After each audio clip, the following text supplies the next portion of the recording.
teman-teman semuanya. Senang sekali rasanya pada siang hari ini kita dapat berjumpa kembali dalam agenda diskusi bioskop politik yang diselenggarakan oleh Parwa Institute. Tentunya bersama narasumber yang telah kita siapkan untuk membersamai kita dan akan mengupas atau mengulas terkait dengan kinerja menteri siapa paling progres atau jeblok. Tentunya sebelum mengawali diskusi pada siang hari ini, terlebih dahulu saya ingin menyapa para narasumber kita. Ada Pak Gede Pesek Suardika selaku Sekjen DPP Hanura. Selamat siang. Siang, assalamualaikum. Waalaikumsalam. Semuanya juga. Jaringan stabil, Pak Bapak? Ya, mudah-mudahan stabil, tidak ada gangguan. Baik. Selanjutnya seharusnya ada Pak Mardhani Alisera selaku Ketua DPP dari PKS, tapi di siang hari ini akan digantikan oleh saya nggak tahu ini Bang Nabil Ahmad Fauzi selaku Kepala Departemen Politik dari Partai Keadilan Sejahtera. Selamat siang Bang Nabil. Selamat siang, Assalamualaikum warahmatullahi wabarakatuh. Waalaikumsalam warahmatullahi wabarakatuh. Terima kasih. Selanjutnya juga ada, ini saya mau menyapa yang perempuan, satu-satunya perempuan narasumber kita di siang hari ini. Ada Ibu Andi Nurpati selaku Deputi Bapilu DPP Partai Demokrat. Selamat siang Bu Andi. Ya, selamat siang. Assalamualaikum buat semua. Salam, baik, terima kasih. Selanjutnya saya juga punya narasumber dari DPN Partai Gelora. Ada Bang Ahmad Nur Hidayat selaku Ketua Bidang Kebijakan Publik DPN Partai Gelora. Selamat siang Bang Ahmad Nur Hidayat. Selamat siang, saya mohon maaf masih off kamera lagi persiapan. Siap. Oke, baik, terima kasih siap. sudah diundang. Siap Bang. Saya juga ingin menyapa, ini sepertinya sudah ada di room Zoom kita, dari DPP PSI, ada Bang Koko Dirgantoro selaku juru bicara DPP PSI. Selamat siang Bang Koko. Siang, Agni. Oke, sudah standby. Ini mohon izin kalau sinyalnya naik turun, saya lagi di Nganjuk. Oke, siap Bang. Semoga stabil sampai akhir diskusi kita siang hari ini.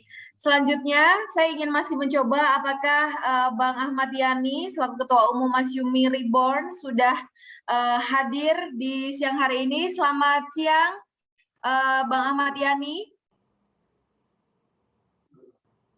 Oke, baik. Kita juga sambil menunggu, tapi tidak apa-apa. Beliau akan segera bergabung bersama kita semuanya di kesempatan siang hari ini. Baik, Bapak Ibu, narasumber dan juga teman-teman peserta diskusi Bioskop Politik Parwa Institute di siang hari ini, sebelum kita mengulas atau berdiskusi terkait dengan kinerja Menteri, siapa paling progres atau jeblok, akan diantarkan terlebih dahulu oleh Direktur Eksekutif Parwa Institute kepada Bang Jusrianto, dipersilakan.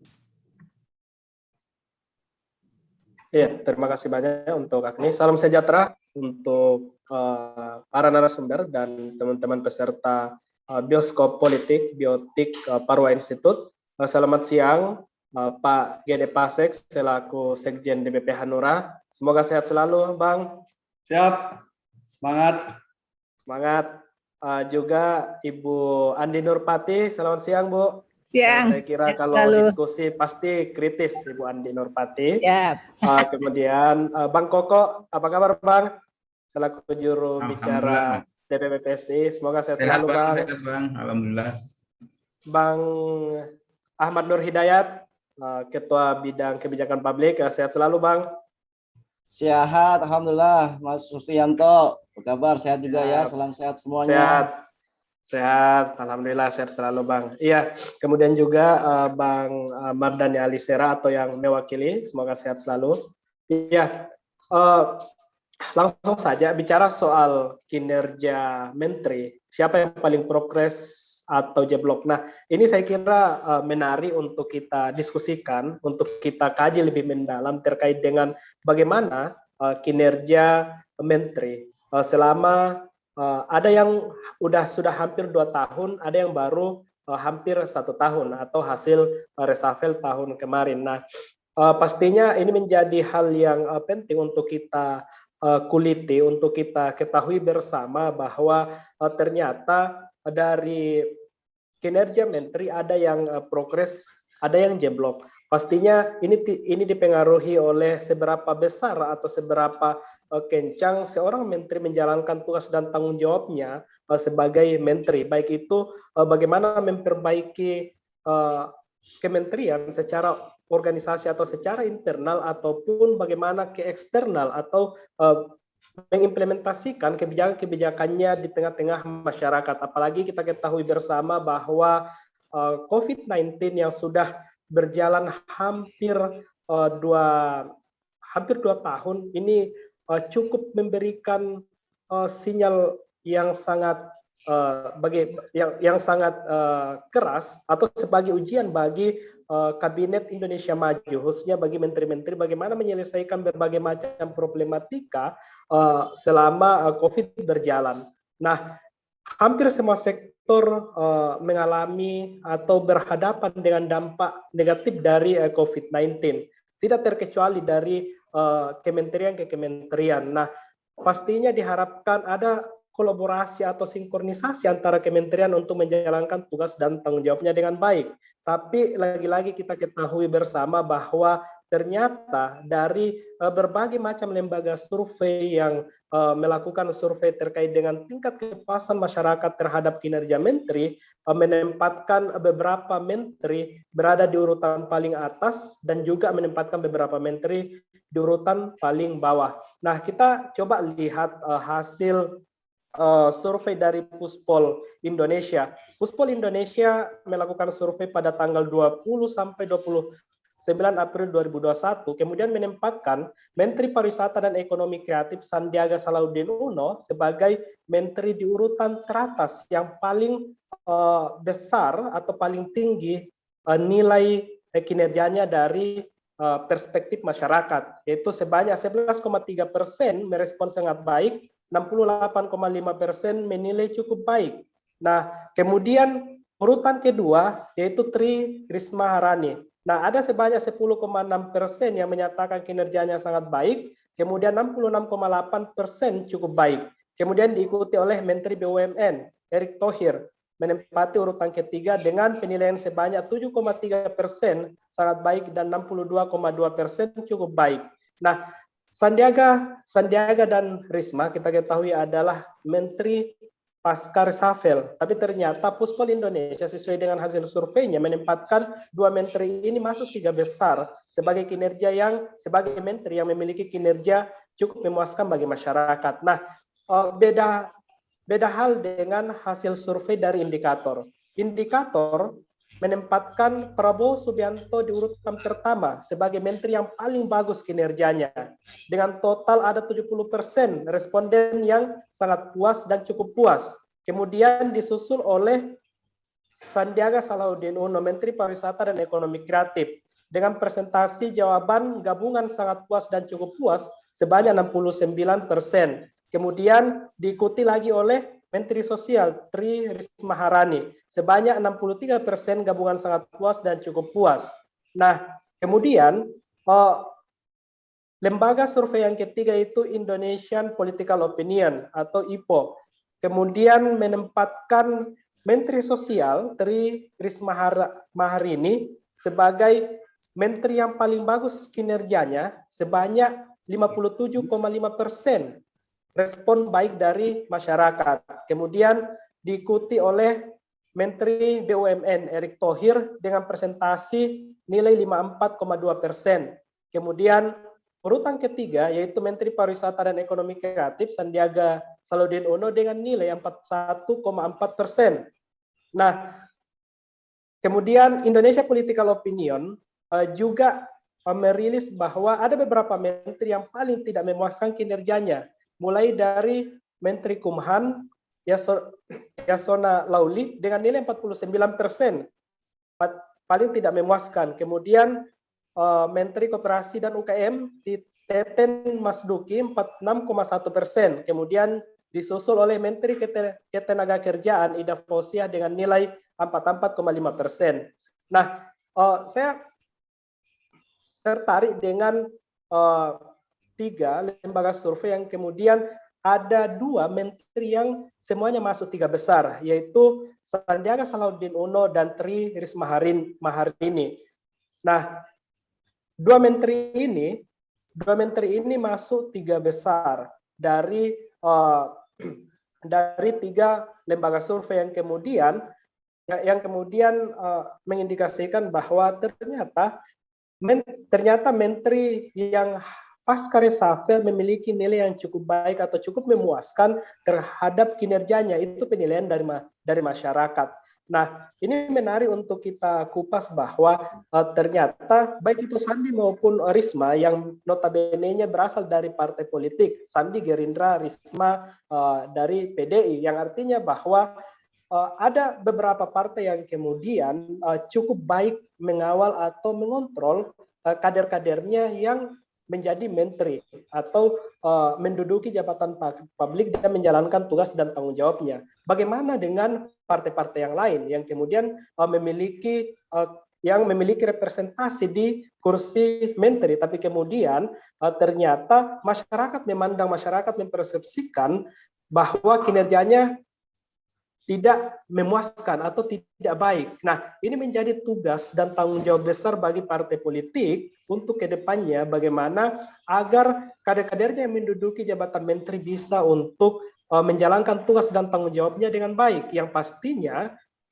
ini bicara soal bagaimana pelayanannya terhadap masyarakat ataupun menyelesaikan tantangan-tantangan yang ada hari ini, apalagi kita berada di tengah COVID-19, kemudian berada di era globalisasi, yang pastinya para menteri memiliki tantangan yang berbeda-beda dari kementerian ke kementerian. Nah, harapannya dengan adanya diskusi ini menjadi refleksi untuk kita semua, bagaimana partai politik bisa mengontrol atau mengawas kader-kadernya yang duduk di kursi menteri. Begitupun dengan partai-partai yang tidak ada representasinya, bagaimana bisa tetap melakukan controlling, menyampaikan aspirasi kepada pemerintah maupun legislatif, eksekutif maupun legislatif untuk bagaimana menjalankan tugas dan tanggung jawabnya atau tidak keluar dari koridor sebagaimana mestinya. Saya kira itu pengantar dari saya untuk selanjutnya nanti mungkin bisa didiskusikan lebih jauh lagi, dan pastinya saya akan berharap dari Parwa Institute para narasumber memberikan kritikan kepada Kabinet Indonesia Maju agar bisa lebih baik ke depannya. Saya kira itu, saya kembalikan ke Agni Host. Baik, terima kasih Bang Jusrianto selaku Direktur Eksekutif Parwa Institute, Bapak Ibu narasumber dan juga teman-teman peserta diskusi Parwa Institute di siang hari ini. Memang tidak terasa bahwa pemerintahan Joko Widodo dan Ma'ruf Amin tersisa 1 bulan lagi. Ini akan memasuki tahun ketiga, terhitung sejak tanggal 20 Oktober 2019. Tentunya sederet permasalahan juga turut mengiringi perjalanan Kabinet Indonesia Maju. Meskipun menteri bukanlah aktor tunggal untuk menentukan kebijakan dalam suatu organisasi pemerintahan, kebijakan seorang menteri dari satu kementerian selalu memiliki tali temali dengan kebijakan kementerian lainnya. Berbagai lembaga survei hari ini juga turut berbondong-bondong melakukan survei terkait dengan kinerja menteri. Ada yang dinilai baik dan juga ada yang dinilai buruk selama menjabat sebagai menteri. Pada siang hari ini tentunya dalam forum Bioskop Politik Parwa Institute kita akan mengulas bagaimana kinerja menteri, siapa yang paling progres atau jeblok. Tadi sudah diantarkan oleh Direktur Eksekutif Parwa Institute. Saatnya kita mendengarkan paparan materi dari para narasumber kita. Saya akan memberikan kesempatan yang pertama kepada Ibu Andi Nurpati selaku Deputi Bapilu DPP Partai Demokrat. Kepada Ibu Andi Nurpati dipersilakan Ibu. Kira-kira bagaimana Ibu Andi Nurpati melihat kinerja Menteri Pemerintahan Jokowi hari ini? Apakah sudah dinilai baik atau justru dinilai jeblok Ibu Andi Nurpati? Ya, makasih. Assalamualaikum warahmatullahi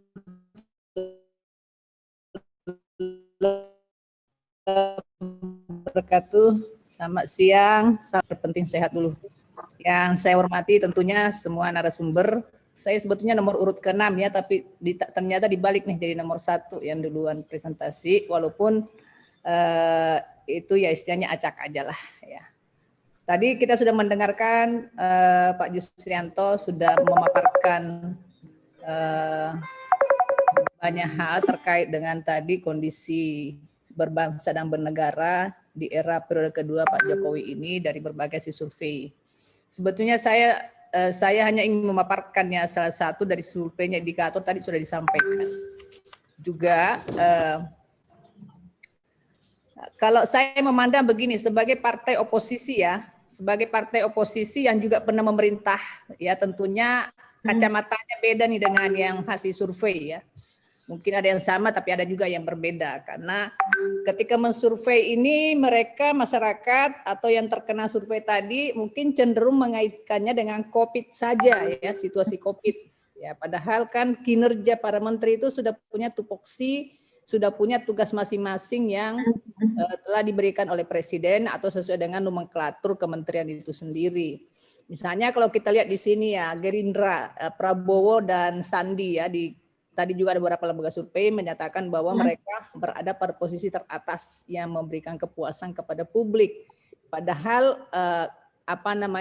kedua lembaga atau kementerian tersebut ya memang tidak banyak bersentuhan langsung dengan COVID juga gitu ya, sehingga memang anggarannya juga mungkin cukup untuk bisa melakukan pembenahan. Memang Sandi punya keunggulan juga satu sisi ya. Kita melihat bahwa meskipun COVID, Sandi punya satu cara ya, misalnya bagaimana meningkatkan ekonomi kreatif di musim COVID. Nah, tinggal realisasinya seperti apa ya, ini yang perlu ditunggu oleh masyarakat. Tapi kalau untuk publikasinya cukuplah ya, cukuplah. Tetapi kita melihat bahwa banyak juga sih sebetulnya masyarakat kita yang terpuruk karena persoalan COVID ini. Ya. Nah, ya jadi memang kalau saya mengatakan secara keseluruhan bahwa kementerian saat ini memang ya hampir mau dikatakan memang punya kendala besar karena dihadapkan kepada kondisi COVID-19 di mana yang mereka hadapi adalah vakumnya situasi kegiatan masyarakat secara umum dikarenakan memang harus secara aturan juga harus stay home ya, kebanyakan stay home sehingga sirkulasi pergerakan ekonomi dan lain-lain itu ya otomatis terbawa kepada kinerja-kinerja kementerian itu sendiri ya. Kalau kita mau urut juga secara lain sih sebetulnya yang banyak mendapatkan sorotan adalah Menteri LBP ya, Marves. Apa yang menonjol pada beliau ini adalah terlalu dominan dalam melakukan tugas apa saja. Sehingga ada istilah masyarakat itu 4L ya, lu lagi gitu. Emang nggak ada menteri lain gitu. Bukan tupoksinya juga dia yang bergerak, dia yang ditugasin oleh presiden. Nah yang salah LBP-nya apa yang salah presidennya gitu kan. Menangani misalnya pandemi COVID, ketuanya LBP gitu ya. Padahal bukan tupoksinya sebetulnya kalau kita melihat secara kementerian seharusnya itu misalnya Menteri PMK bersama dengan Menteri Kesehatan yang lebih dominan di situ gitu. Nah, tapi ini kan penugasan dari presiden ataukah kita juga nggak tahu siapa di balik dan segalanya ini, ya itu intinya. Baru-baru ini kan Pak LBP dikasih lagi tugas apa tuh? Ketua lagi untuk mengenai cinta produksi dalam negeri ya. Nah, belum lagi yang lain-lain itu sudah banyak banget. Nah, sehingga begitu LBP dikasih tugas saya sebagai koordinator atau ketua, nah ini menjadi sorotan publik. Nah, jadi menurut pandangan kami bahwa menumpuknya satu personil kementerian atau Menko Marves ini untuk semua urusan ini juga yang membuat menteri lain menjadi pasif. Jadi nggak bisa kita menyalahkan yang lain-lain kenapa jadi pasif atau kurang berperan ya karena memang ada yang dominan, bahkan bisa disebut terlalu dominan. Numpuklah tugas-tugas itu pada seorang diri LBP gitu. Walaupun ya lain-lain ada jadi anggota lah, jadi apa, tapi kan sangat berbeda kalau sesuai dengan tupoksinya ya. Dia mengurusi investasi maritim kok ngurusi juga mengenai kesehatan, yang mengurusi juga mengenai perekonomian usaha kecil gitu ya, mengurusi juga misalnya macam-macam lah. Nah, kita udah tahu semua lah, tidak perlu kita uraikan terlalu jauh. Nah, ini yang menurut saya yang paling berbahaya di rezimnya Pak Jokowi periode kedua ini, ada terlalu dominannya Menko Marves untuk semua urusan pemerintahan diserahkan kepada beliau. Ini yang justru membuat kementerian lain tidak bisa mengatakan apapun hasil survei masyarakat. Mereka nggak ngerti secara politis, nggak ngerti secara regulasi, nggak ngerti secara kebijakan, ya.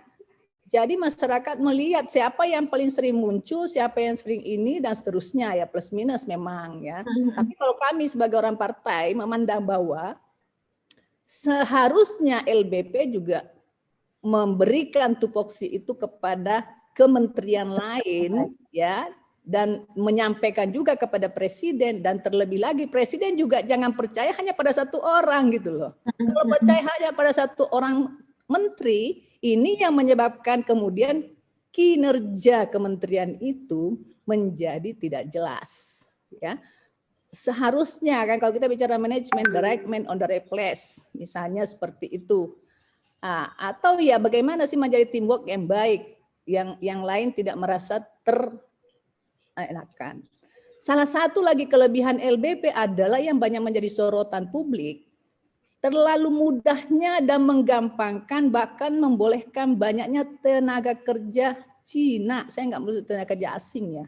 Tenaga kerja dari Cina yang meskipun itu kata mereka bahwa ini juga tenaga kerja kasar, tenaga kerja biasa, dan mereka lihat fakta di lapangan di perusahaan-perusahaan yang dipegang oleh misalnya investor dari Cina, terutama di wilayah tambang. Ada dua bagian, Mas. Mau yang di mana ya, Mas? Di hook atau di...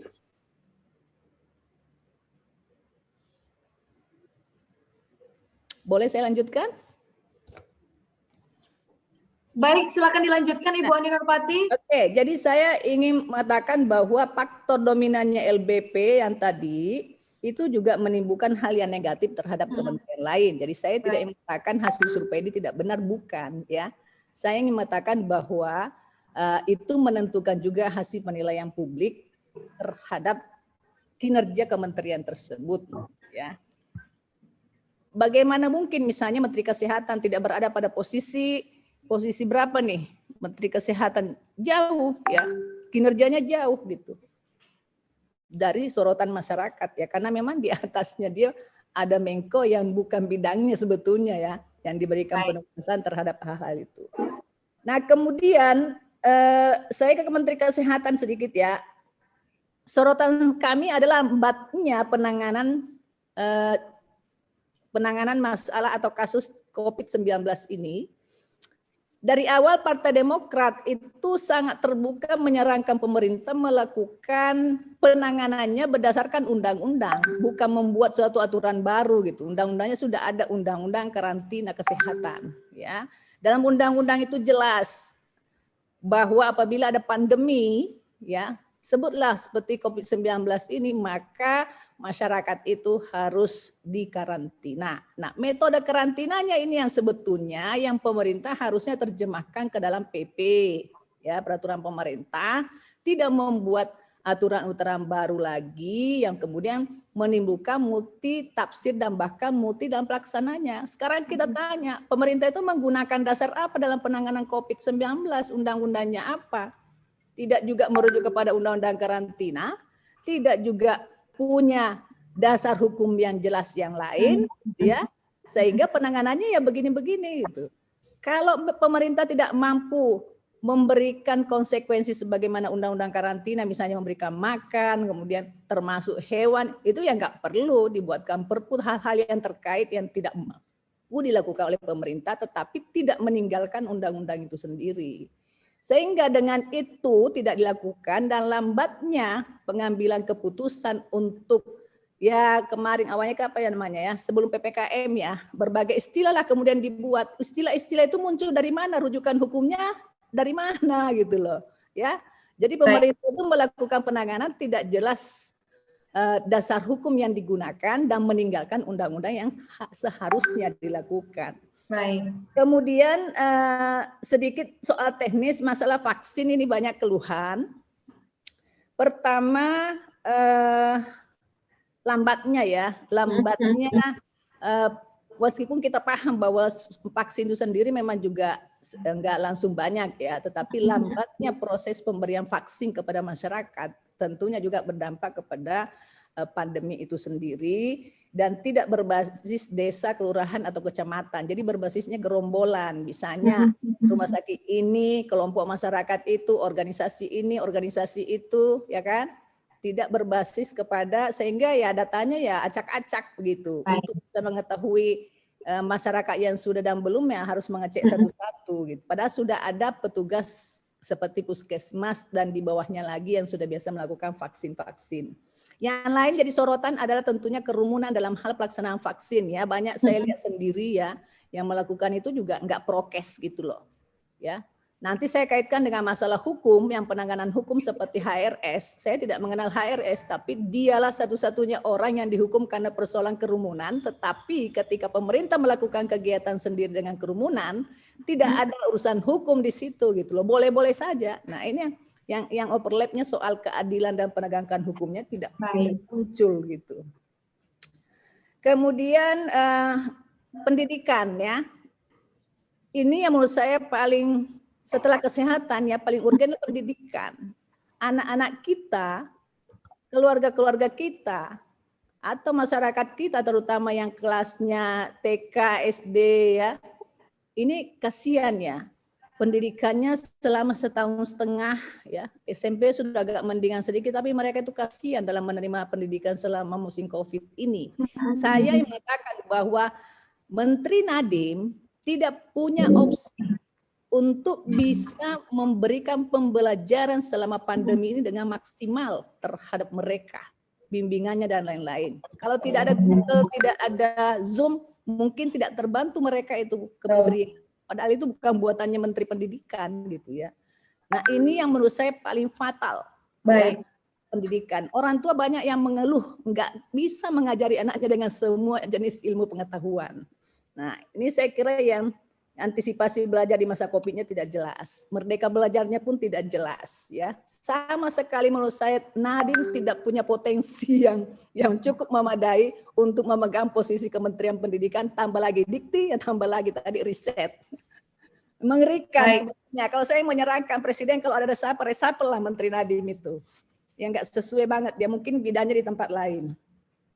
Menteri Agama ini juga selalu menimbulkan kontroversi terhadap pernyataan-pernyataan dan sikapnya. Di antara yang terakhir yang sekarang yang lagi booming ini adalah menempatkan guru non-muslim di sekolah-sekolah Islam. Ya, maaf, yang sekolah Islam atau sebaliknya gitu loh. Nah ini memang tidak ada larangannya, tetapi ya pantas-pantasnya lah. Yang lama kan sudah berjalan tidak ada masalah. Yang keberatan sendiri ya gurunya, yang saya juga baca komentarnya, kok saya ditempatkan di sekolah ini saya susah beradaptasi dan lain-lain lah.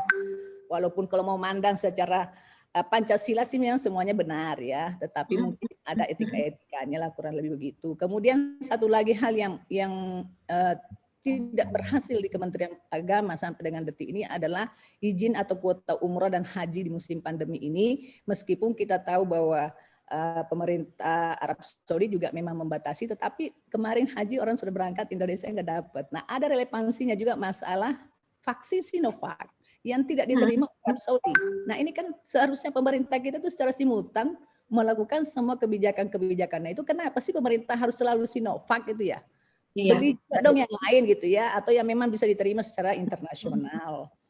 Terakhir dari saya adalah Kementerian BUMN memang satu sisi saya melihat lumayan bagus ya, tetapi dengan banyaknya BUMN kita yang menumpuk utang-utangnya dan bahkan mungkin ya kalau dibuka disebut bangkrut lah begitu. Belakangan yang ramai kan misalnya PLN juga ya dan seterusnya, ini juga PR-nya Menteri BUMN banyak banget sehingga mempengaruhi tentunya kinerjanya menurut saya banyak yang tidak terselesaikan dengan maksimal. Mengenai Risma Mensos, yang disoroti satu hal ketika bantuan sosial atau bansosnya dalam hal ini paket sembako di tengah-tengah masyarakat teriak-teriak itu tidak tepat waktu lah ya. Ya meskipun ada juga keluhan yang kita maklum lah, kalau ada yang busuk-busuk sedikit ya itu biasa lah ya di lapangan. Itu saya melihat kalau yang lain misalnya bidang ekonomi Pak Airlangga standar saja menurut saya. Beliau cukup maksimal mau memperbaiki ekonomi. Ya memang Indonesia ini, pemerintah ini bingung antara menangani COVID atau ekonomi tidak jeblok, ya gitu kan. Tapi kan memang harus ada ada kebijakan yang mana sih yang harus didahulukan gitu loh.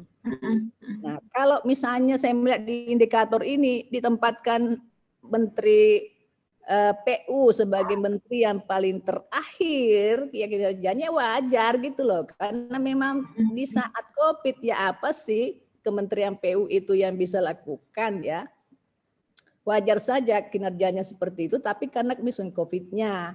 Belum lagi kita ketahui bahwa APBN dan APBD oleh kebijakan pemerintah dibuatkan namanya refokusin anggaran 70% untuk keperluan COVID itu semua. Ya, jadi saya kira itu dan yang paling krusial tentunya banyaknya juga keluhan terkait tebang pilihnya penegakan hukum di Indonesia yang nanti menjadi kinerja Menteri Hukum. Meskipun saya dari Partai Demokrat tetap mengapresiasi beliau ketika beliau berani menolak kubu KLB-nya Muldoko karena memang tidak sesuai dengan ADRT dan perundang-undangan. Tetapi dalam hal kaitan kasus-kasus hukum yang lain, itu banyak sekali PR-nya Menteri Hukum yang menjadi sorotan yang tidak terselesaikan. Saya kira itu dari saya. Terima kasih. Assalamualaikum warahmatullahi wabarakatuh. Waalaikumsalam warahmatullahi wabarakatuh. Terima kasih Bu Andi. Ada beberapa poin yang mungkin menjadi catatan Bu Andi bahwa memang angka survei yang kemudian tadi dipaparkan oleh beberapa, salah satunya adalah Bu Andi dan juga Direktur Eksekutif Parwa Institute, memang tidak bisa dilepaskan dari kondisi COVID hari ini. Nah, mungkin yang menjadi satu hal yang perlu digarisbawahi juga karena tidak ada pemerataan penugasan yang hari ini diberikan kepada menteri-menteri. Baik, itu tadi salah satu sudut pandang dari Ibu Andi Nurpati. Karena narasumber saya cukup banyak hari ini, saya ingin langsung saja ke Pak Gede Pasek Suwardika selaku Sekjen DPP Hanura. Kepada Bapak Gede Pasek dipersilahkan. Baik, terima kasih. Assalamualaikum warahmatullahi wabarakatuh. Waalaikumsalam warahmatullahi wabarakatuh. Salam hati nurani pada narasumber semua. Tadi sudah Bu Andi Nurpati karena posisinya sebagai oposisi jadi lebih enak biasanya memang mengulik itu lebih enak. Nah, kalau posisi kami ini yang agak susah. Kenapa? Di posisi mendukung pemerintah tapi belum kebagian menteri. Kritik dulu jadi menteri. Jadi kalau mau mengkritisi terlalu kritis dianggap karena tidak objektif lah karena belum kebagian. Tapi kalau terlalu memuji juga nggak pas juga kan begitu. Jadi saya coba akan ambil sisi tengahnya. Lebih objektif. Ya, baik. Sisi tengahnya. Jadi kalau kita lihat dari memang kondisi baik COVID menjelang Pilpres dan sebagainya, memang akhirnya posisi kabinet ini memang menjadi salah satu parameter untuk mengintip apa yang terjadi nanti di 2024. Jadi kalau kita lihat seperti itu, maka ketika kita bicara soal formasi kabinet yang ada, sebenarnya kalau kita cermati kabinet yang dibangun oleh Pak Jokowi ini kalau ibarat orang main sepak bola, tadi kan Bu Andi bilang Pak Luhut ada di mana-mana gitu ya Bu ya. Nah, jadi kalau saya melihat dalam ibarat permainan sepak bola ini Pak Jokowi menempatkan Pak Luhut itu sebagai playmaker, mengatur ritme kabinet, pergerakan kebijakan yang akan dilangsungkan. Sehingga memang seorang playmaker itu bisa ke belakang, bisa maju, bisa ke samping, dia mengatur arah bola.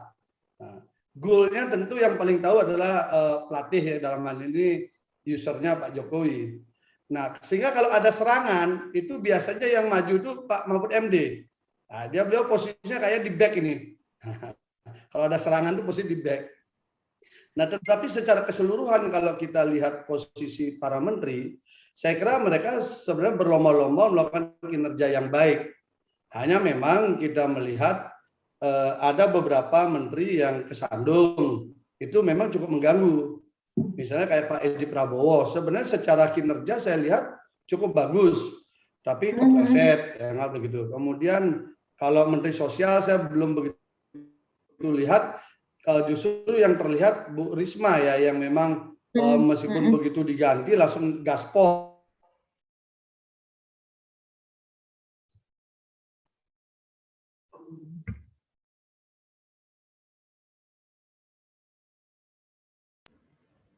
Kepencet mungkin. Iya, mungkin ada gangguan sinyal dari Pak Gede Pasek. Iya, mohon bersabar, kita menunggu sedikit. Pak Gede Pasek.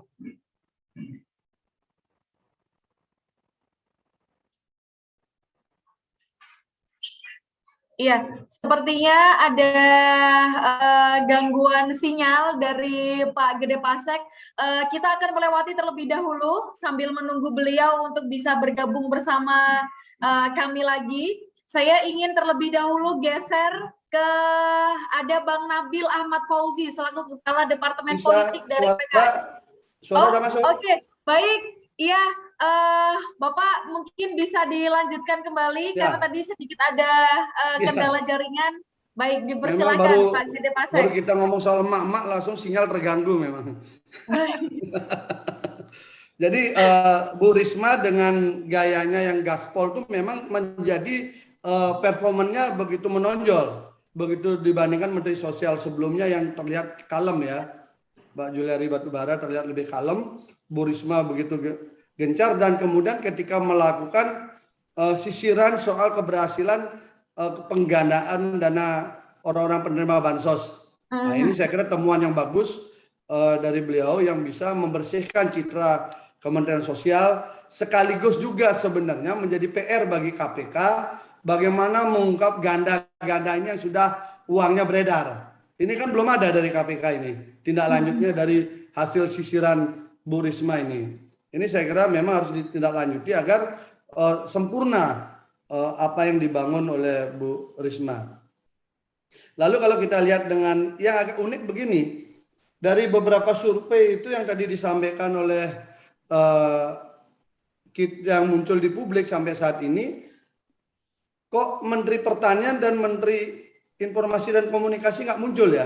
Ini agak menarik, karena Indonesia dengan negara agraris sebenarnya mestinya cukup populer interaksi dengan masyarakatnya. Dan Menteri Informasi dan Komunikasi kan menguasai teknologi informasi, mestinya juga lebih populer dibandingkan yang lain. Nah, jadi permainan ini memang LBP karena posisinya sebagai playmaker, maka kita tidak bisa protes. Ini mirip-mirip Perdana Menteri lah, Menteri Perdana lah. Menteri yang memang ya udah namanya playmaker ya, dia mengatur lakon kapan maju, kapan mundur dan sebagainya. Tapi terbukti memang banyak urusan selesai kan itu. Banyak urusan selesai. Yang menarik adalah Sandiaga Uno sebenarnya. Sandiaga Uno ini kalau kami lihat, dia ini kan menjadi menteri pengganti.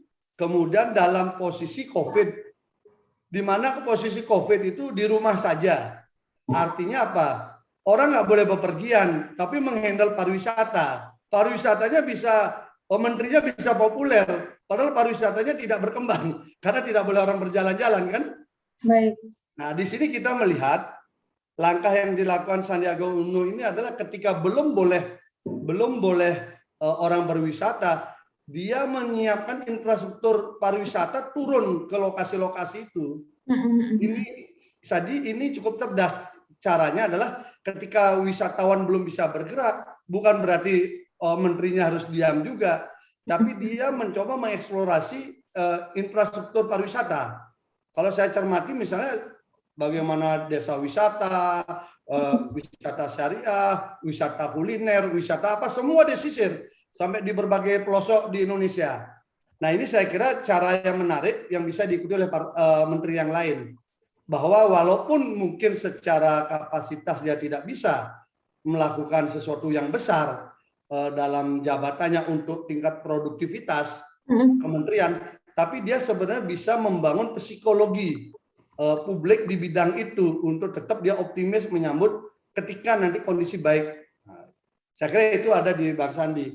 Yang agak menarik justru Pak Prabowo Subianto. Surveinya tinggi, sebenarnya beliau sangat jarang sekali muncul di publik soal kinerja Menteri Pertahanan. Nah, mungkin ini efeknya bukan karena kinerja kementerian, tapi efek popularitas pilpres ya. Jadi capres lebih kuat daripada posisi kinerja kementerian kalau kita atur. Yang agak agresif juga kita lihat kan Pak Erick Thohir. Ya wajar lah karena sumber daya finansial dan sumber daya lembaga yang begitu besar. Tapi apakah berhasil atau tidak? Memang kuncinya kita harus melihat BUMN-nya banyak untung atau rugi. Nah, di sana sebenarnya kalau kita ngomong produktivitas.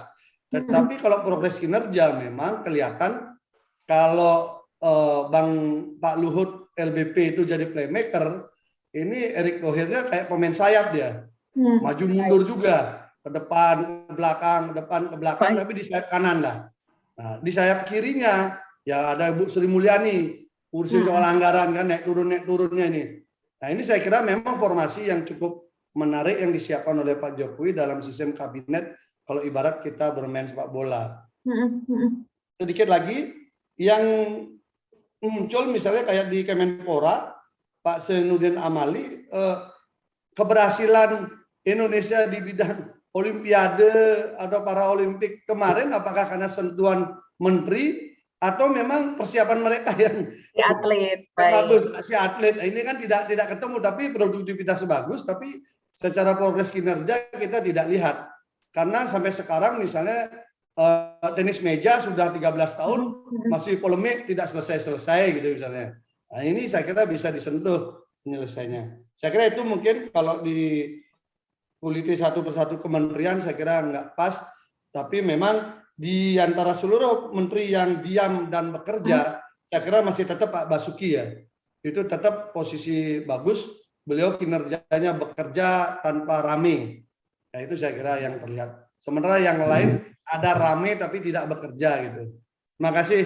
Saya kira gitu aja dulu. Nggak berani terlalu kritis dan tidak berani terlalu memuji. Baik, terima kasih Pak Gede Pasek selaku Sekjen DPP dari Hanura. Tadi beberapa juga Bapak sampaikan bahwa ini cukup berbeda dari Bu Andi Nurpati tadi, bahwa memang survei itu juga berkaitan dengan kondisi COVID hari ini. Tapi Pak Gede Pasek juga menyampaikan bahwa meskipun masyarakat di tengah kondisi COVID hari ini belum boleh keluar dan lain sebagainya, tapi bukan berarti menteri berdiam diri. Oke, itu tadi kita sudah mendengarkan pernyataan dari Pak Gede Pasek. Selanjutnya saya ingin geser terlebih dahulu karena tadi sebelumnya sudah sempat saya panggil namanya, dari Bang Nabil Ahmad Fauzi selaku Kepala Departemen Politik Partai Keadilan Sejahtera. Kepada Bang Nabil saya persilakan. Baik, terima kasih Mbak Agnia. Assalamualaikum warahmatullahi wabarakatuh. Selamat siang, salam sejahtera untuk kita semua.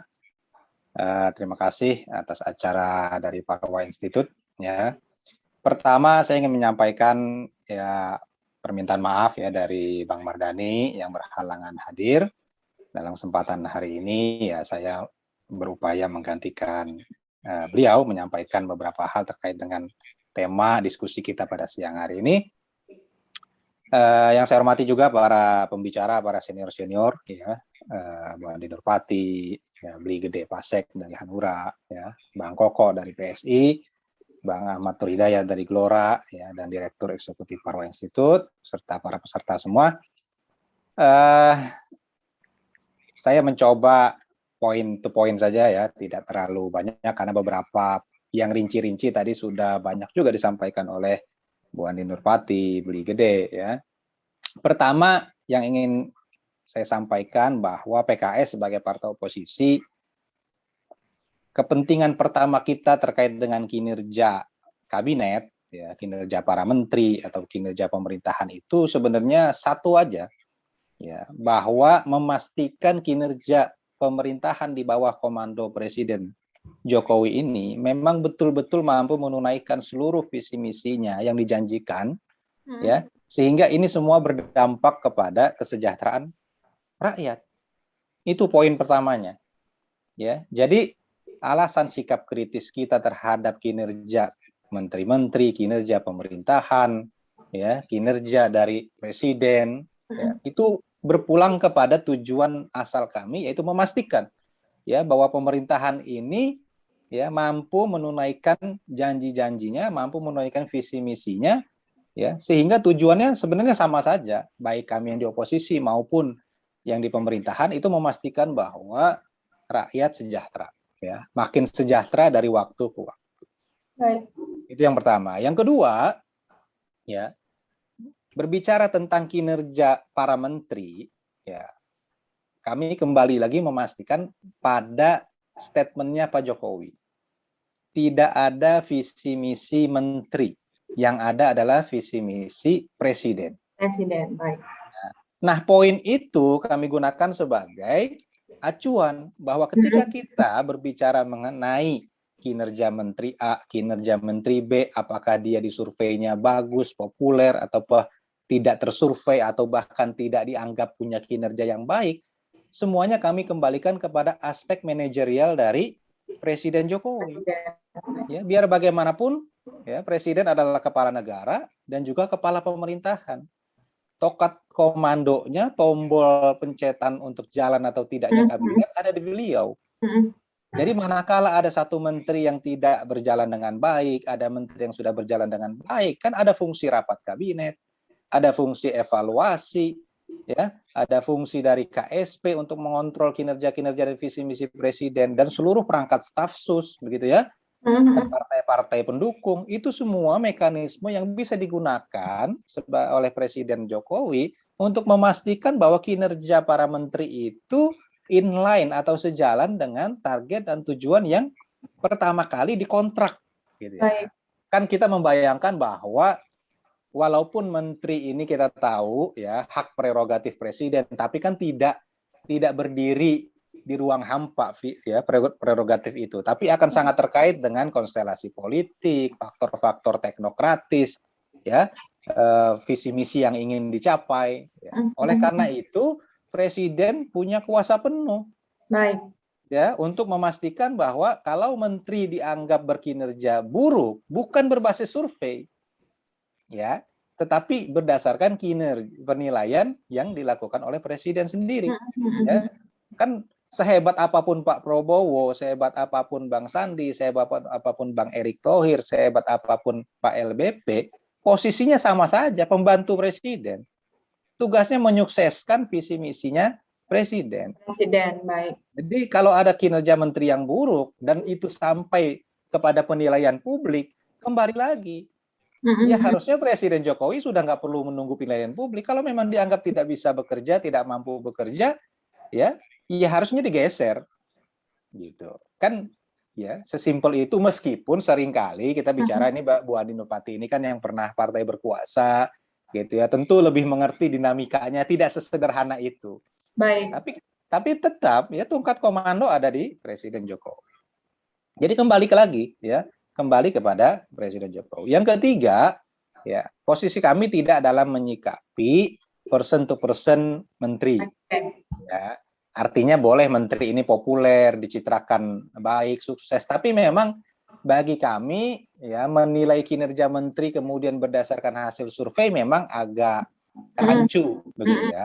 Karena tadi juga Bu Andi Nurpati mengatakan bahwa, ya, kinerja menteri populer itu pada akhirnya, ya, kembali lagi kepada sosok-sosok yang memang sebelumnya sudah populer. Oke. Jadi kan rancu antara ini menilai kinerja atau menilai populernya menteri. Ya kan? Tadi misalnya kita mengatakan Pak Prabowo populer, Bang Sandi populer, Bu Risma populer, Pak Erick Thohir populer, Pak LBP populer. Ya karena memang dari sebelumnya mereka sudah populer. Baik. Ya, sebagai tokoh baik di dalam pemerintahan maupun di luar pemerintahan. Jadi kalau itu kemudian dikonversi menjadi kinerja yang sangat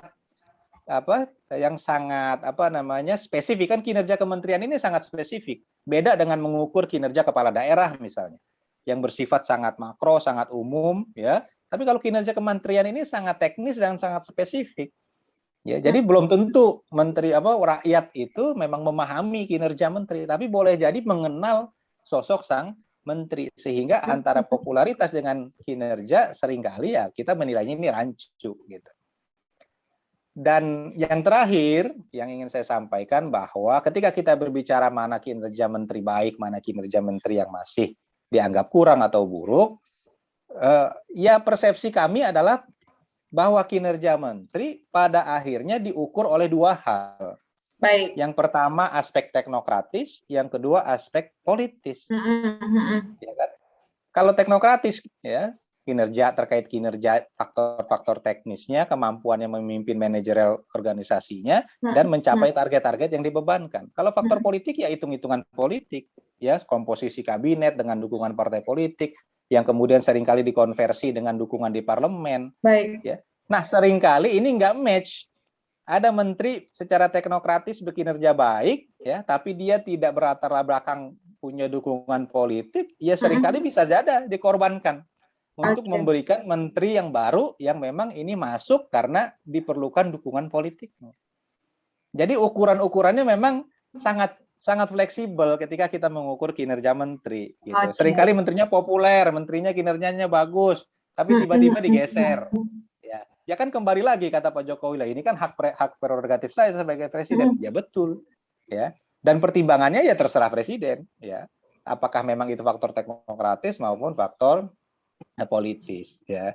Jadi kesimpulannya adalah mengukur kinerja menteri kembali kepada mengukur manajerial sang pemimpin utamanya, yaitu presiden. Jadi kalau ada menteri banyak yang buruknya, ya kembalilah saja kepada prinsip itu. Terima kasih Mbak Nia.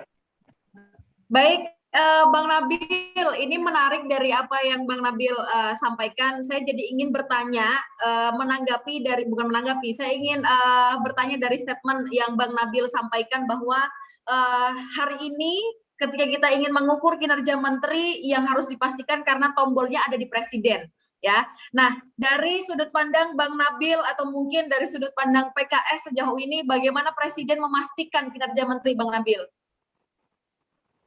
Ya, saya pikir tadi tolok ukurnya sudah sempat saya sampaikan.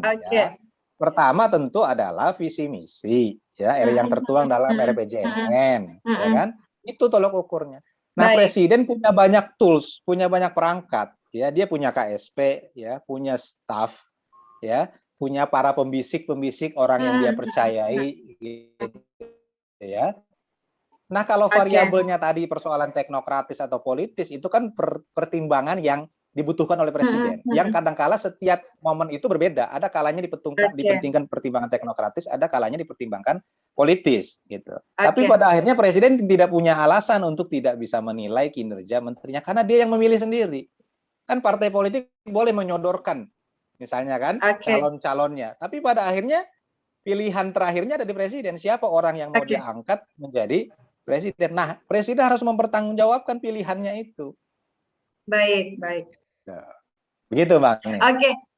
Berarti ketika hari ini beberapa survei mungkin ya Bang Nabil ya, beberapa survei menyatakan ada menteri yang masih kinerjanya dirasa buruk misalkan. Berarti ini bisa dikatakan bahwa presiden juga belum cukup baik memastikan kinerja menteri ya Bang Nabil ya?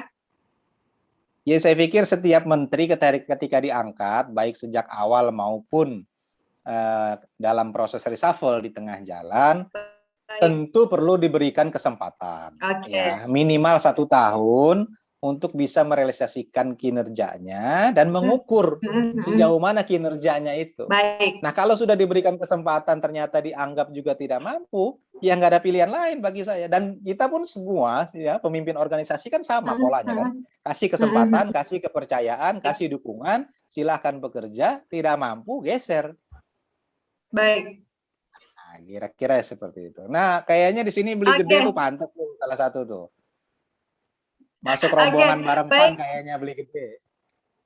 Baik, terima kasih Bang Nabil dari Kepala Departemen Politik dari Partai Keadilan Sejahtera.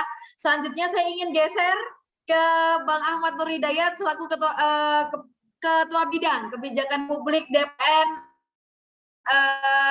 Gelora. Bang Ahmad Nur Hidayat Ya, Agnia. Assalamualaikum. masih Ya, bergabung masih. bersama kami? Oke. Waalaikumsalam, Bang Nur Hidayat. Bang Nur Hidayat tadi sudah ada pemaparan dari 3 narasumber kita di siang hari ini. Saya pikir ini juga cukup menarik karena beberapa lembaga survei juga melakukan penilaian terhadap kinerja menteri. Kali ini kita juga ingin mendengarkan bagaimana sudut pandang dari Bang Ahmad Nur Hidayat selaku Ketua Bidang Kebijakan Publik DPN Partai Gelora Indonesia. Bang Nur Hidayat, dipersilakan. Terima kasih moderator. Salam hormat kepada para narasumber sebelum saya, para senior-senior, Pak Gede Pasek, Bu Andi Nurpati, kemudian Mas Nabil tadi ya. Saya kira saya ingin sedikit saja menambahkan, karena kalau bicara Partai Gelora sebagai partai yang baru lahir ya, walaupun kita bukan orang baru di dunia politik, tetapi Partai Gelora ini partai yang baru lahir.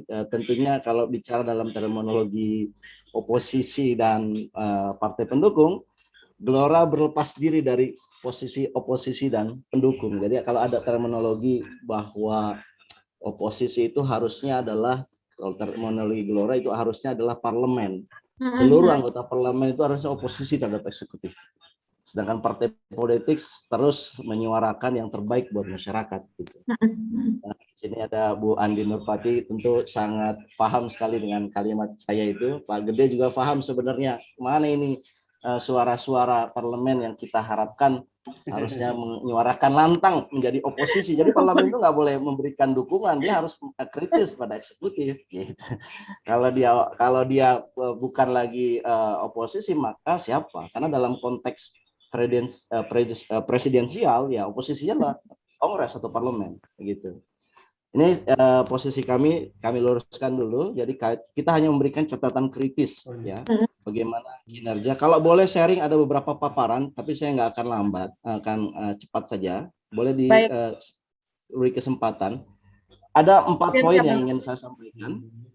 Persoalan kinerja menteri ini. Pertama adalah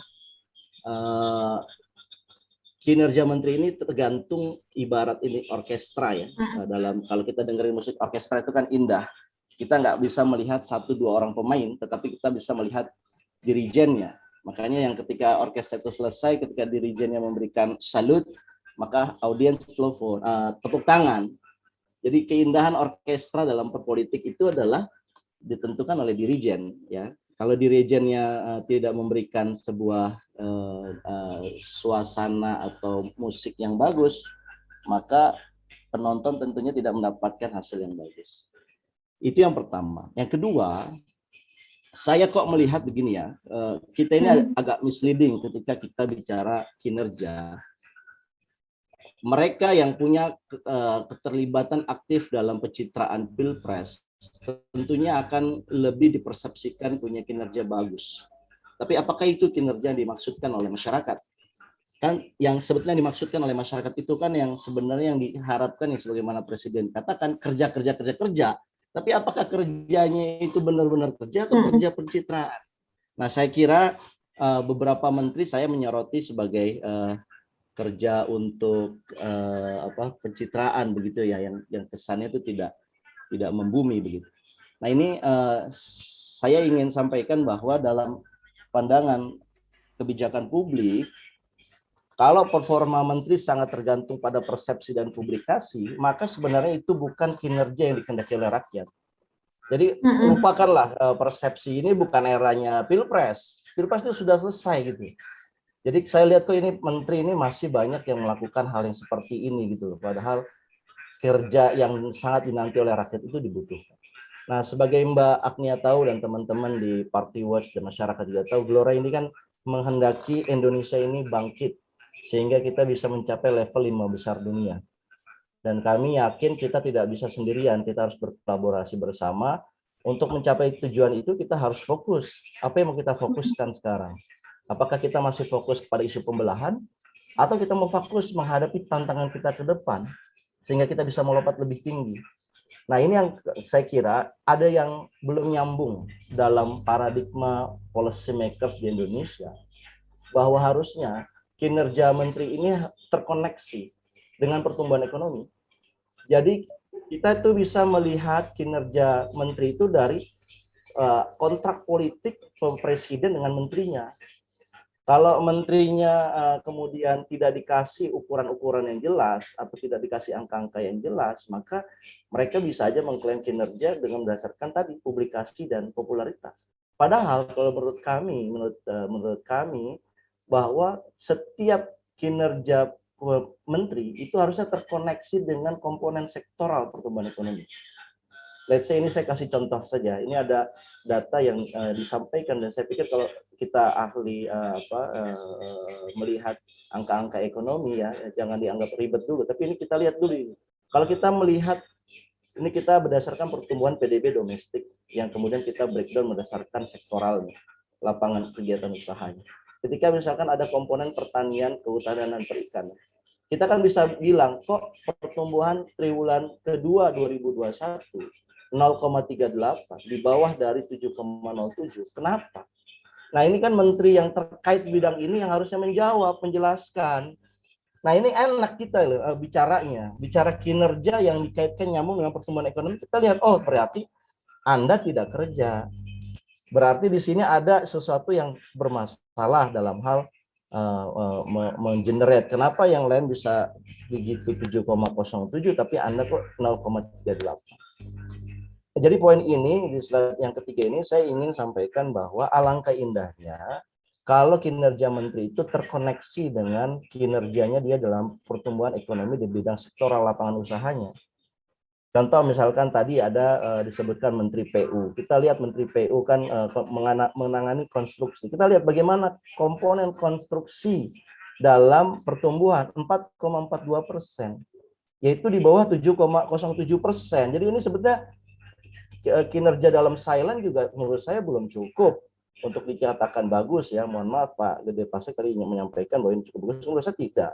Di angkanya masih 4, apalagi kalau kita lihat dari 2020 minus negatif ya. Ini satu hal pertanyaannya, loh kita bicara kemarin infrastruktur tapi kok tidak ada smart way ya di era bersamaan dengan pandemi, tentunya kita mengerti, tapi kan harus ada smart way, smart strategi supaya ini bisa jalan.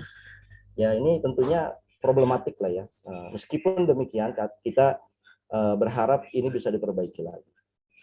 Kalau dilihat dari informasi dan komunikasi, tentunya ini yang paling berjaya. Tetapi kalau kemudian kita breakdown lagi, apakah ini benar-benar kinerjanya Pak Menteri Informasi dan Komunikasi misalkan, yang kita lihat tuh angkanya double digit pertumbuhan. Oh enggak, ini karena masyarakat dipaksa untuk masuk ke digital.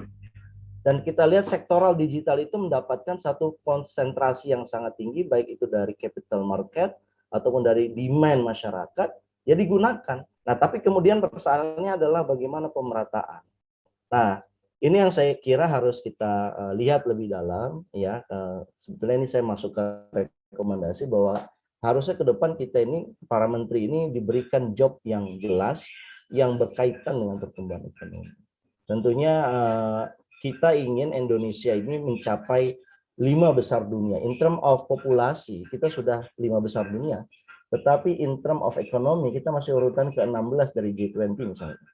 Kita masih punya langit kita begitu tinggi, tapi kita terbang begitu rendah.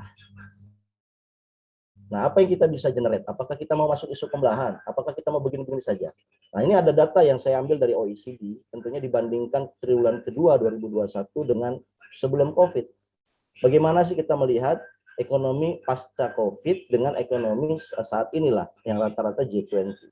Maka kita bisa sampaikan yang dilakukan oleh, ini bandingannya sebelum COVID ya, Agnia ya. Ini sebelum COVID. Jadi dibandingkan persen change compare pre-pandemic level dengan data yang terakhir di Q2 2021. Kita lihat Cina dan Turki. Negara sama-sama kita berkembang dalam arti dia sudah mencapai pertumbuhan yang relatif lebih baik. Australia, Korea, USA, dan rata-rata G20 itu sudah positif. Artinya, termasuk Brazil itu meskipun dia tipis ya, tapi dia di angka 0%. Artinya apa? Ini negara-negara yang sudah bisa siap mengejar ketertinggalan ekonomi akibat pandemi.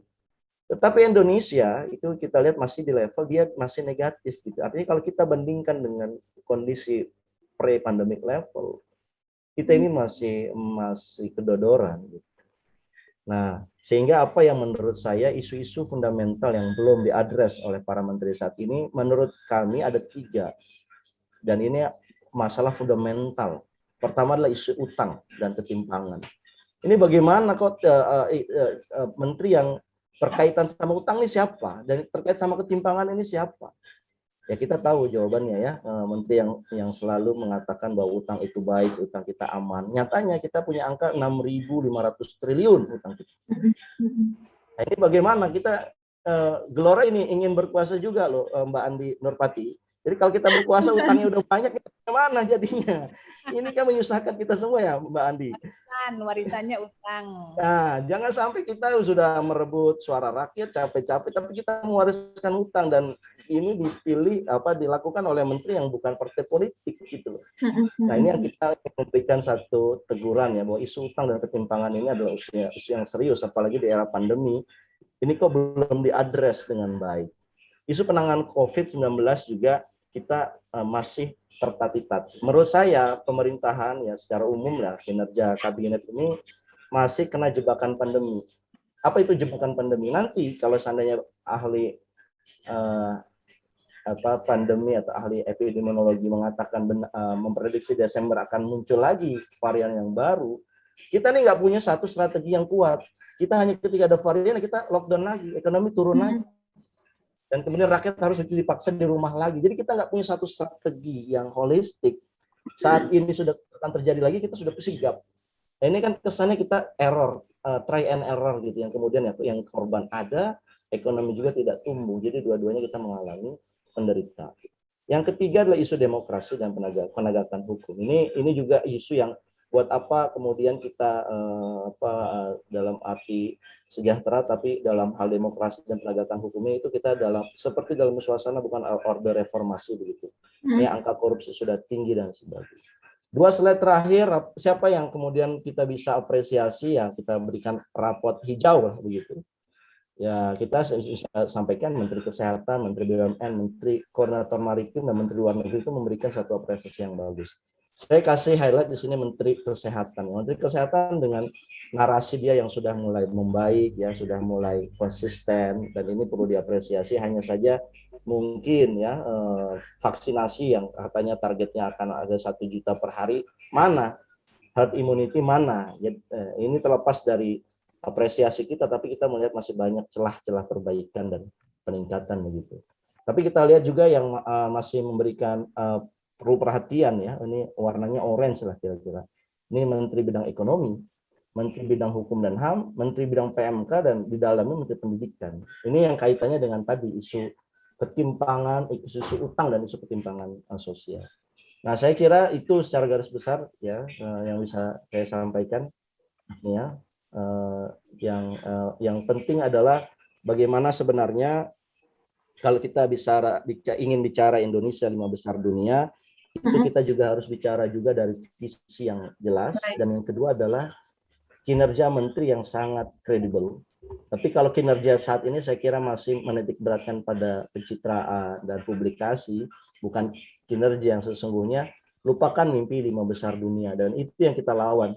Kalau mereka berkuasa hanya ingin mendapatkan pencitraan, apalagi bisa running presiden ya, atau wakil presiden di periode akan datang, tapi tidak bekerja, itu jadi musuh kita, karena itu akan menyanyiakan sumber daya kita. Mungkin itu yang ingin saya sampaikan. Terima kasih. Baik, terima kasih Bang Ahmad Nur Hidayat selaku Ketua Bidang Kebijakan Publik DPN Gelora. Tadi menarik apa yang disampaikan Bang Ahmad Nur Hidayat. Kalau tadi ada hijau, orange. Lantas kementerian apa yang masuk dalam rapor merah, Bang Nur Hidayat? Ini belum dijawab. Tadi masih orange, ini artinya masih perlu perhatian. Kalau rapor merah artinya sudah fatal. Kira-kira ada nggak Bang yang masuk dalam rapor merah? Ya, kalau dalam arti fatal sekali saya kira tidak ada ya. Baik. Nah, ini ada hanya yang kita lihat perlu perhatian itu sebetulnya udah level paling bawah dalam definisi kita itu artinya. Baik. Oke, baik Bang Ahmad Nur Hidayat, teman-teman peserta diskusi, tentunya pada siang hari ini saya juga nantinya akan membuka sesi pertanyaan agar teman-teman juga dapat berdialog dengan narasumber kita di siang hari ini, karena pada siang hari ini kita juga live streaming di Parwa Channel, jadi nanti saya juga akan mengambil beberapa pertanyaan yang mungkin akan dilontarkan teman-teman di kolom komentar Parwa Channel. Selanjutnya, tanpa berlama-lama, saya akan memberikan kesempatan selanjutnya kepada Bang Koko Dirgantoro selaku juru bicara DPP PSI. Bang Koko, dipersilakan Bang Koko. Saya mungkin tidak lama, Mbak, karena Baik. mayoritas sudah diceritakan sama narasumber Tapi sebelumnya. kita juga ingin mendengarkan sudut pandang dari PSI, Bang Koko. Baik. Kami melihat secara umum itu dari sisi pertumbuhan ekonomi agregat ya. Saya ya, Mas Ahmad Nur Hidayat tadi menjelaskan per segmen ya. Ini secara agregat kan kita tumbuh, sudah mulai ada kelihatan peningkatan gitu ya. Sinyal peningkatan itu ada. Terus penanganan COVID juga memperlihatkan pembaikan gitu ya. Itu dua hal yang perlu kita syukuri dulu. Dan untuk menghitung kinerja di masa pandemi ini tidak mudah, karena tidak normal, kondisinya tidak normal. Dan ganti atau geser itu tentu saja hak prerogatif presiden, kita semua tahu. Gitu ya. Kalau saya lihat tadi dari yang dipaparkan ya, satu hal yang menarik buat saya itu adalah Bang Sandi, Sandiaga Uno ya. 2020 itu jumlah wisatawan itu cuma 25% dari tahun 2019. Devisa kita juga turun drastis, tapi persepsinya negatif. Persepsinya positif ya. Padahal bottom line-nya itu negatif ya. Persepsinya positif. Masyarakat, dugaan saya satu, memang ada personal Bang Sandi. Kedua, mungkin melihat Bang Sandi ini melakukan program apa ya, seperti yang dibilang Beli Pasek tadi ya, melakukan kerja apa ya, dilihat gitu. Yang tadi ke desa wisata segala macam gitu ya, persiapan infrastruktur segala macam. Nah, ini menarik buat kementerian yang lain.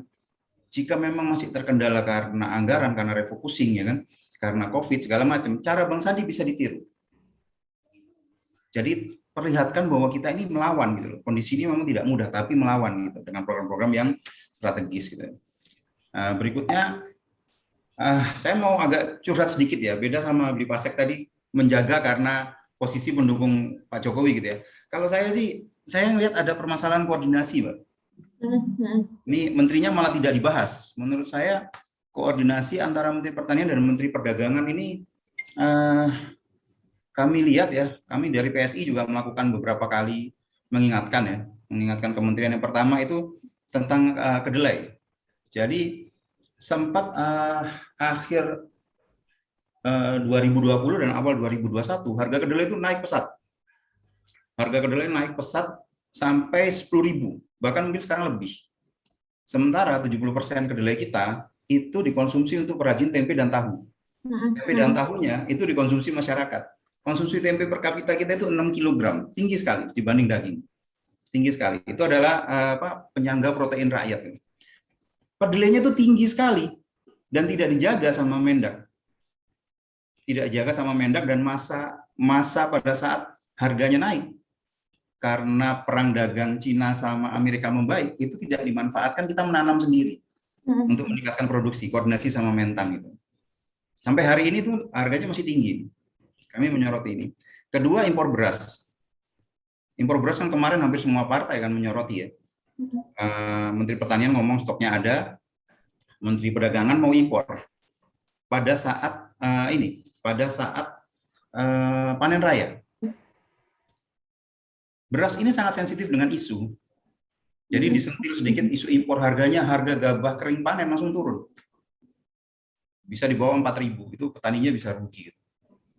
Untung di stop sama Pak Jokowi.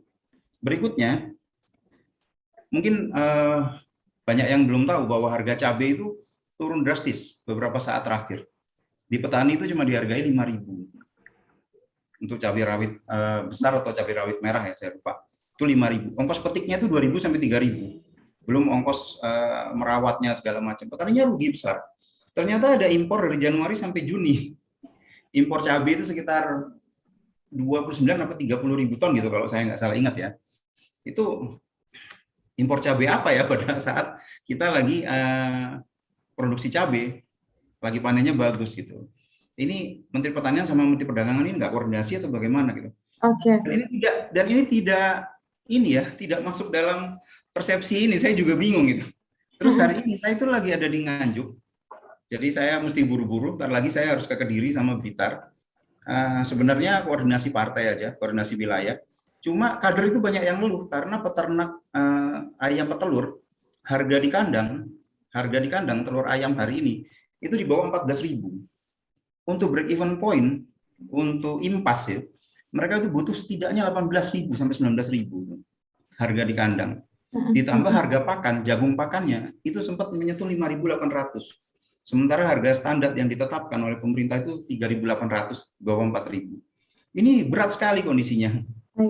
Tapi di satu sisi, Menteri Pertanian ngomong stoknya ada, Menteri Perdagangan nanya stoknya di mana. Ini nggak ngomong atau bagaimana? Gitu.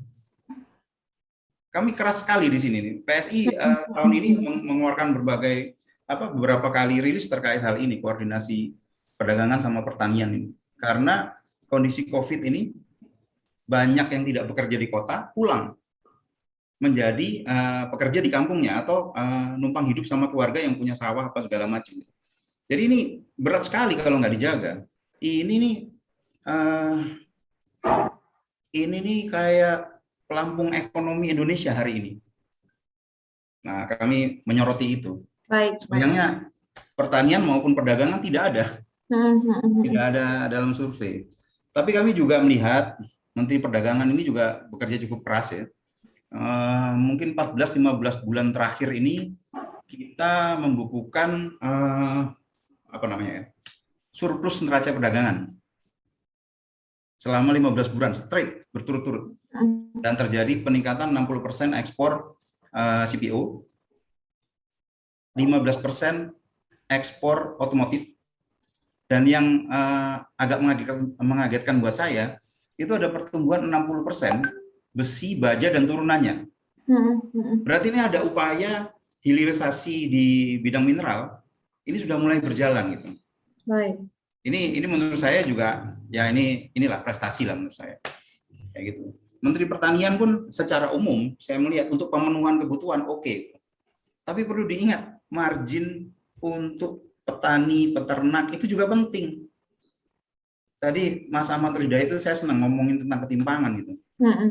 Jadi rasio Gini terutama untuk di desa ini harus dijaga selama masa pandemi. Kayak gitu. Terus ini tadi juga udah sedikit dikupas sama Kak Andi Nurpati tentang Pak Yasona. Pak Yasona itu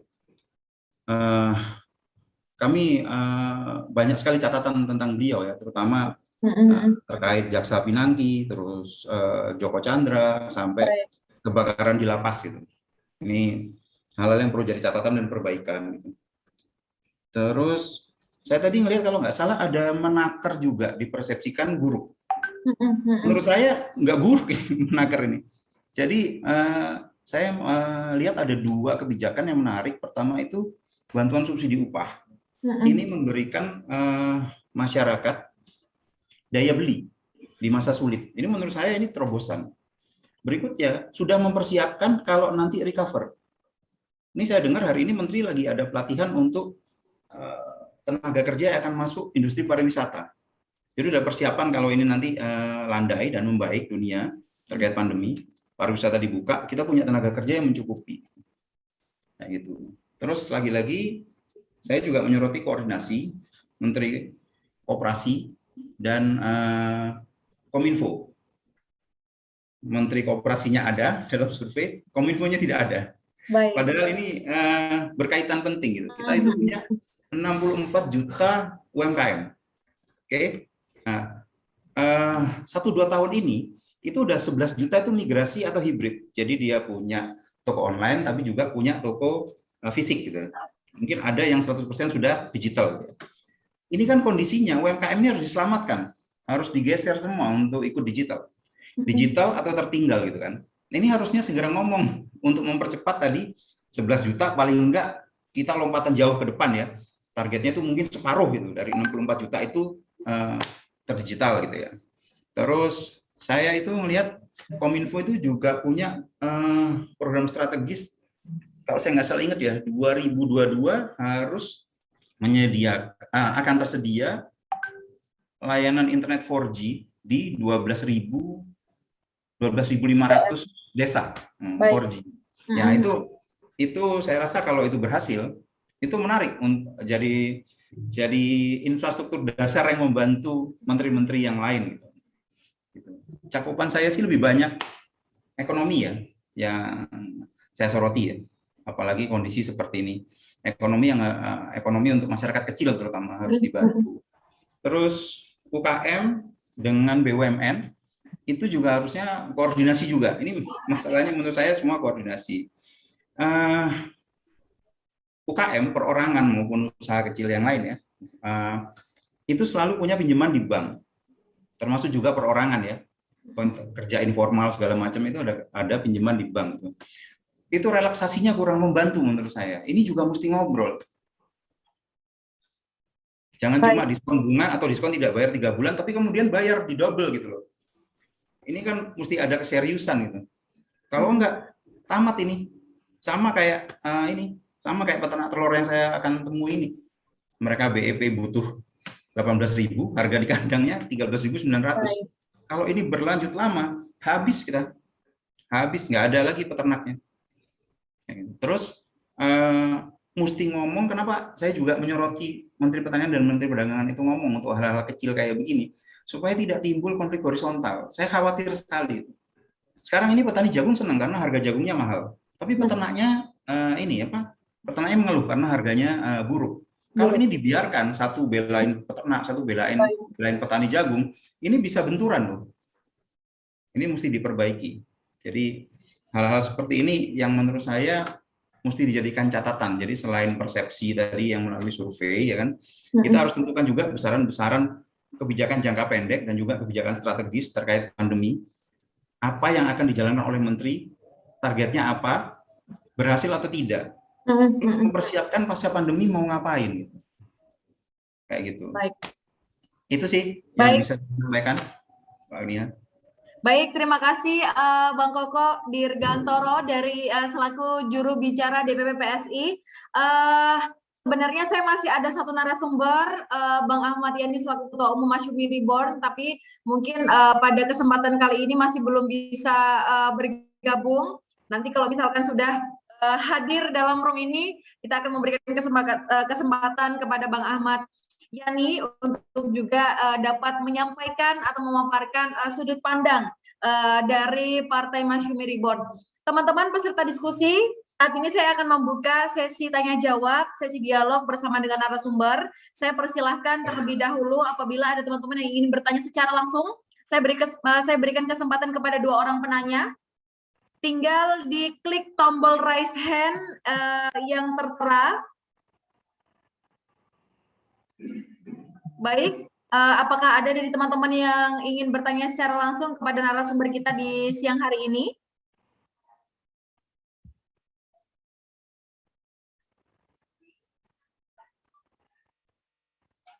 Baik, jika belum ada,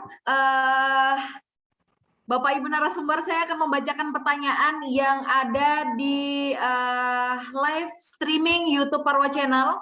Ada 2 pertanyaan yang mungkin nanti bisa dijawab sekaligus oleh narasumber-narasumber kita di siang hari ini. Pertanyaan pertama ada dari Saudara Dede Sapri, menanyakan bahwa apakah Risma atau Sandi yang kinerjanya bagus memiliki potensi besar maju dalam Pilpres 2024. Pertanyaan kedua dari Saudari Devi Deratna. Pertanyaannya, mana yang lebih efektif, menteri background partai politik atau menteri dari background non partai politik? Saya akan memberikan kesempatan yang pertama kepada Ibu Andi Nurpati, karena tadi pertama Ibu Andi Nurpati, oke, melihat masih berjalan untuk duduk kembali. Iya, Ibu Andi Nurpati, saya berikan kesempatan yang pertama untuk menjawab 2 pertanyaan tersebut, Ibu.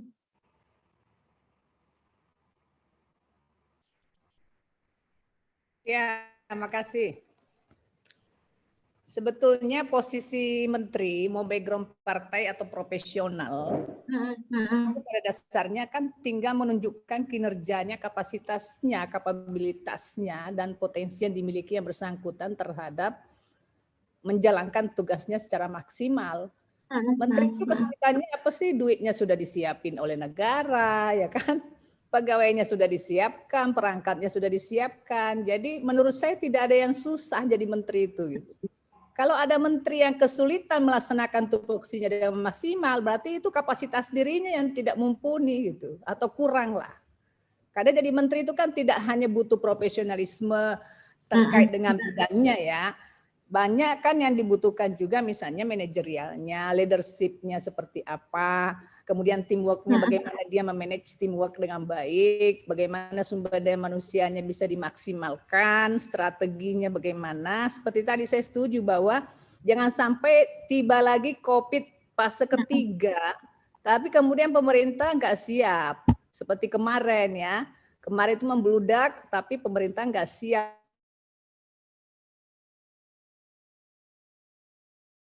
Karena sudah melihat negara lain mengalami hal yang sama. Jadi kalau saya tidak memilih misalkan antara background partai politik atau non partai politik, begitu semua jadi menteri maka dia adalah pembantu presiden. Baik. Kan?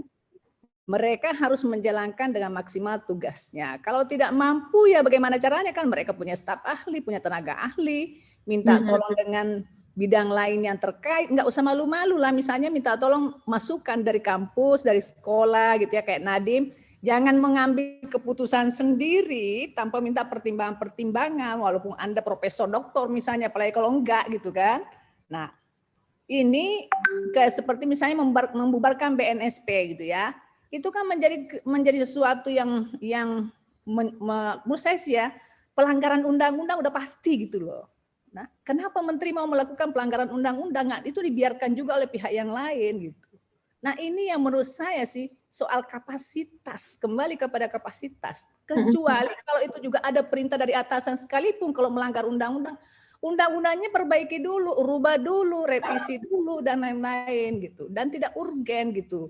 Nah, ini yang saya maksud bahwa kalau kita ingin memandang bahwa memang ada beban menteri dengan latar belakang partai politik, karena kinerja itu akan kembali orang melihat, masyarakat melihat, ya kapasitas orang yang ditugaskan oleh partai politik tersebut dan domainnya partai politik untuk melakukan reshuffle, sebetulnya mengusulkan reshuffle kepada presiden apabila DPP partai politik juga tidak merasa welcome, tidak puas, atau apalagi misalnya kinerjanya jelek, ya jangan malu-malu lah partai politiknya menarik mengganti orang itu, kan di partai banyak orang-orang punya potensi bagus gitu loh. Apa kalau misalnya selama COVID dia diam saja, dengan COVID-nya juga dia takut, nggak ada kinerja, nggak jalan. Saya setuju tadi yang mengatakan bahwa ya jangan karena COVID kemudian menteri itu diam di rumah betul, tidak melakukan koordinasi apa-apa yang bisa dijalankan, ya tetap menjalankan pekerjaan dengan prokes gitu kan. Nah, ini yang saya lihat di situ. Kalau seseorang punya potensi yang baik, saya tidak menyebut nama person ya. Terkait dengan pencapresan, semua itu sudah diatur dalam Undang-Undang Pilpres dan juga UUD 45. Bahwa kewenangan partai politiklah yang akan mengusung, merekomendasi, mencalonkan capres atau cawapres. Ya, silakan masing-masing. Tidak harus dari menteri yang diusung menjadi calon presiden atau wakil presiden. Jokowi juga tidak pernah jadi menteri kan, ya kan? Tapi diusulkan oleh partainya yang mengusung beberapa partai politik dan bisa terpilih begitu. Nah, Pak Prabowo juga kan baru sekarang jadi menteri, dulu juga diusung jadi capres. Sandi juga tidak pernah jadi menteri, diusulkan menjadi cawapres. Jadi saya tidak mau ada frame bahwa hanya yang pernah jadi menteri lah yang bisa maju menjadi capres atau cawapres. Buktikan aja kinerjanya.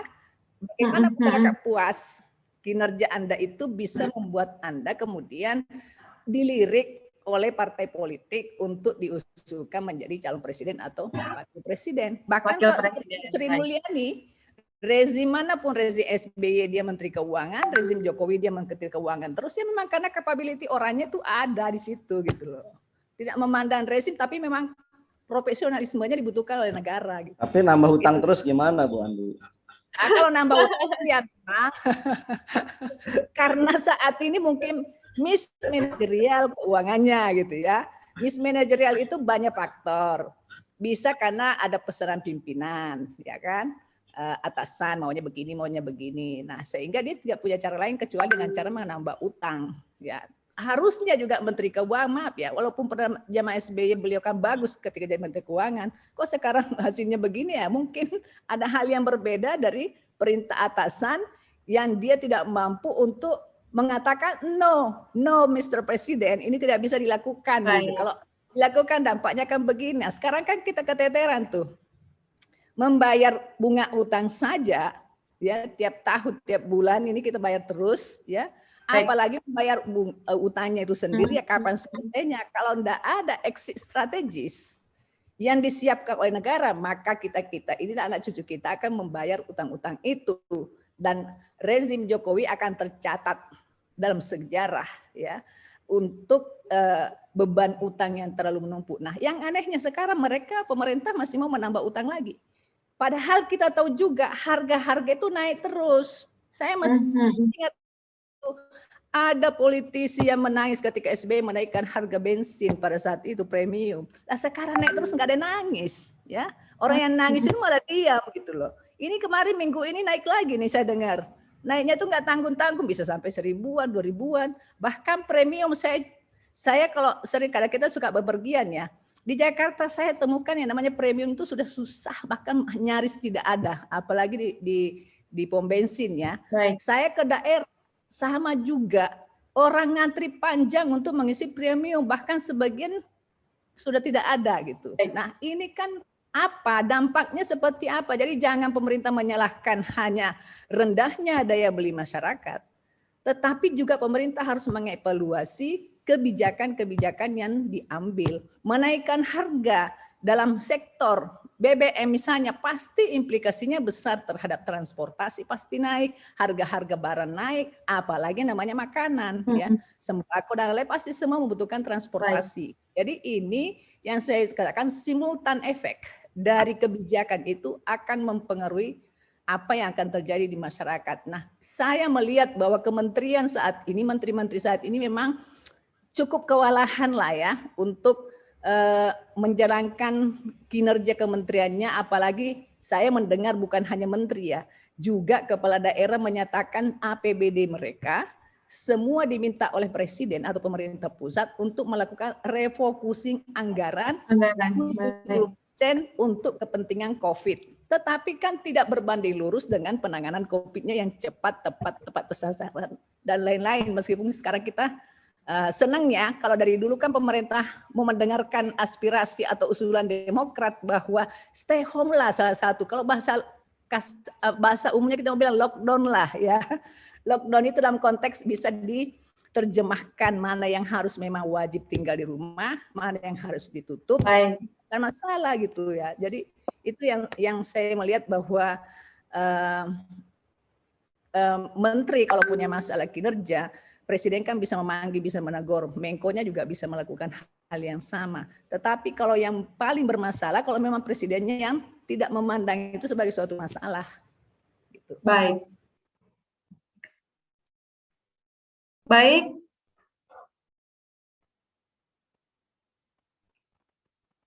Iya, sepertinya ada kendala sinyal lagi di Ibu Andi Nurpati. Gimana? Oke, iya.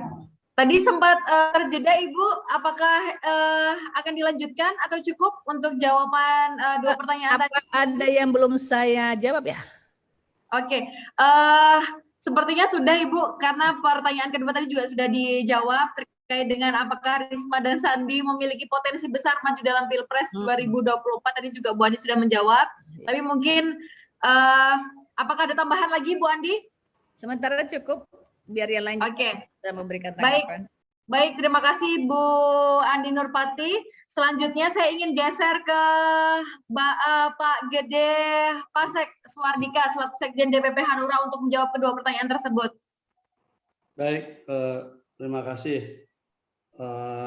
Dua pertanyaan terkait dengan menteri kalau secara umum menteri yang berpotensi menjadi capres gitu dalam saat pilpres. Seperti tadi di awal saya sudah sampaikan, termasuk juga menyebut nama Risma dan Sandi. Kalau saya lihat memang posisi menteri itu adalah salah satu. Kalau bahasanya Bu Andi tadi, tidak mesti jadi menteri dulu untuk bisa nyapres, cawapres, betul. Tetapi secara sejarah itu cukup banyak, itu rutenya melalui menteri cukup cepat. Yang melalui kepala daerah itu baru diterobos oleh Jokowi saya kira. Yang lainnya itu lewat jalur menteri. Termasuk Pak SBY sendiri juga kan jalurnya menteri juga sebelumnya presiden. Pak Sudarmono, B.J. Habibie. Jadi cukup banyak memang rute untuk dikenal di publik itu pilihan kinerjanya juga lewat menteri. Jadi dengan posisi nanti memang tidak ada calon lain, maka sangat wajar kalau mereka yang berpotensi ikut di 2024 dia memanfaatkan posisi yang ada sekarang minimal meningkatkan popularitas. Kalau belum bisa elektabilitas. Bagaimanapun juga kalau menteri datang ke kampung pasti sambutannya besar kan? Semakin setrumnya semakin ada. Nah, jadi kalau kita lihat sekarang baliho-baliho menteri juga bertebaran. Jadi musim COVID baliho billboard-billboardnya banyak gitu loh. Nah, mungkin karena tidak berani turun ke lapangan kan, lewat billboard dulu lah, yang penting kelihatan kerja untuk rakyat, ya kira gitulah ya. Apa gitu, nggak ngerti lah. Jadi intinya memungkinkan sekali bahwa jalur menteri itu jalur yang bisa meningkatkan popularitas sekaligus elektabilitas kalau dia kerja dengan baik.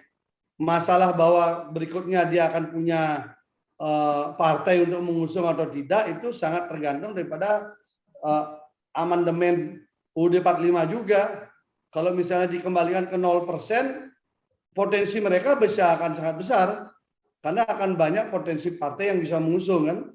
Tapi kalau ditaruh 20 dan 25%, ya kartelisasi terjadi lagi, yang tentu hanya itu aja. Baik. Republik kita. Nah, saya kira itu. Kemudian untuk yang kinerja menteri dari parpol dan non parpol, saya kira ini pemahaman yang kurang pas ya, karena sebenarnya parpol itu juga terdiri dari banyak orang profesional yang ingin maksimal dia pengabdiannya lewat jalur kekuasaan masuk partai. Jadi bukannya orang partai itu tidak ngerti apa-apa, hanya ngerti politik doang, kemudian dia masuk, tidak. Banyak generalnya, purnawirawan, banyak akuntingnya, ada lawyernya, ada macam-macam, ada guru besar, macam-macam yang ada di dalam partai. Tinggal sekarang memang siapa yang pas di posisi apa kan dilihat background itu. Hanya saja tidak selalu selaras kemampuan mereka yang ada di kader partai dengan mereka yang akan dibutuhkan jatah menteri yang diberikan oleh presiden kepada parpol, kan di situ kadang rumitnya. Si parpol ini diberikan presiden jatahnya menteri A, di kepengurusan dia ternyata tidak ada yang ahli itu, tapi yang dekat dengan ketumnya yang ini ya udah ini aja didorong kan gitu. Akhirnya ya sudah jadi menteri, setelah masuk dilantik jadi menteri baru belajar bagaimana caranya menangani kasus itu gitu loh. Sehingga akhirnya kadang-kala menterinya diajarin sama staf-staf yang ada lebih di bawah. Karena kapasitas dia masuk untuk baru belajar. Bukan dia sudah punya pemahaman, pemikiran, dan konsep bagaimana dia jadi menteri di sana dan apa yang harus dikerjakan. Gitu. Saya kira itu mungkin dua aspek pertanyaan itu mudah-mudahan bisa bermanfaat. Terima kasih. Baik, terima kasih Pak Gede Pasek Suardika, selaku Sekjen DPP dari Partai Hanura. Selanjutnya saya berikan kesempatan kepada Bang Nabil Ahmad Fauzi selaku Kepala Departemen Politik PKS untuk menjawab kedua pertanyaan tersebut. Bang Nabil, dipersilakan. Ya, Bang Nabil, apakah masih bergabung bersama kami?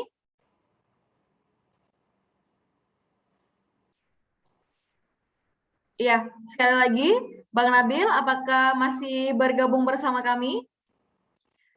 Baik, kita akan melewati terlebih dahulu. Selanjutnya saya akan memberikan kesempatan untuk menjawab kepada Bang Ahmad Nur Hidayat selaku Ketua Bidang Kebijakan Publik DPN Gelora Indonesia. Bang Ahmad Nur Hidayat, dipersilakan.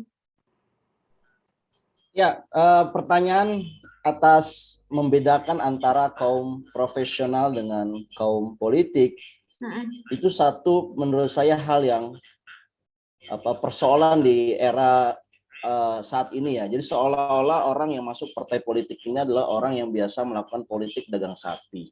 Ya. Apalagi ada pemberitaan bahwa menjadi anggota dewan ini Pak Gede Pasek mungkin bisa cerita atau anggota-anggota DPR ini gajinya begitu tinggi yang kemudian menyurutkan telinga atau keningnya masyarakat. Nah, saya kira ini waktunya ya, saya mengajak pada seluruh teman-teman di sini partai politik. Di sini waktunya buat partai politik itu membuktikan dirinya bahwa memang berdasarkan terminologi politik itu kan satu perbuatan yang mulia. Jadi kalau misalkan ada pertanyaan antara menteri politik dengan menteri yang jalurnya bukan politik, bagusan mana? Kalau menurut saya itu pertanyaan yang tidak relevan, karena bagus atau tidak itu tergantung pada kompetensi masing-masing. Kalau partai politik yang diajukan oleh partai politik untuk menjadi menteri adalah orang yang tidak punya kompetensi dalam bidangnya, tapi punya kompetensi dalam mencari fundraising, disitulah celakanya partai politik. Partai politik akan memiliki reputasi yang buruk bulan-bulanan, dan itu bukan hanya satu atau dua partai politik yang terkena, tapi secara umum partai politik. Nah, saya sendiri menyadari bahwa ini tugas berat ya, bahwa tidak semua orang setuju bahwa partai politik itu adalah satu media perjuangan. Tetapi buat kami yang sudah memutuskan jalan partai politik, saya kira ini adalah jalan yang harus dikawal oleh masyarakat karena sebetulnya punya tujuan yang mulia, yaitu bagaimana mengantarkan masyarakat Indonesia itu jauh lebih sejahtera melalui jalur politik yang sudah diatur dalam konstitusi, ada aturan main gitu. Ini saya kira satu persoalan fundamental yang perlu kita luruskan, bahwa dan ini juga tidak hanya sekedar memberikan penjelasan secara lisan, tapi juga membuktikan bahwa kinerja partai politik itu adalah kinerja yang lebih yang mulia, tidak kalah mulianya dengan teman-teman yang bekerja di non partai politik. Nah, adapun kenyataannya bahwa menteri dari politiklah yang banyak ditangkap KPK. Nah, ini tantangan gitu. Dan kita juga bisa mengevaluasi KPK, jangan-jangan KPK ini targeted terhadap partai politik gitu dibandingkan jalur non partai politik.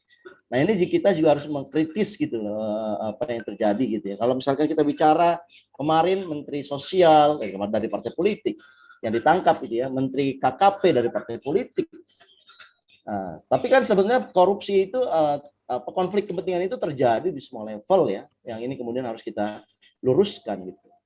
Nah, bagaimana kinerja KPK juga. Nah, kalau kita cerita sendiri di Gelora sendiri banyak orang yang kemudian merelakan tidak menjadi anggota partai politik di periode ini.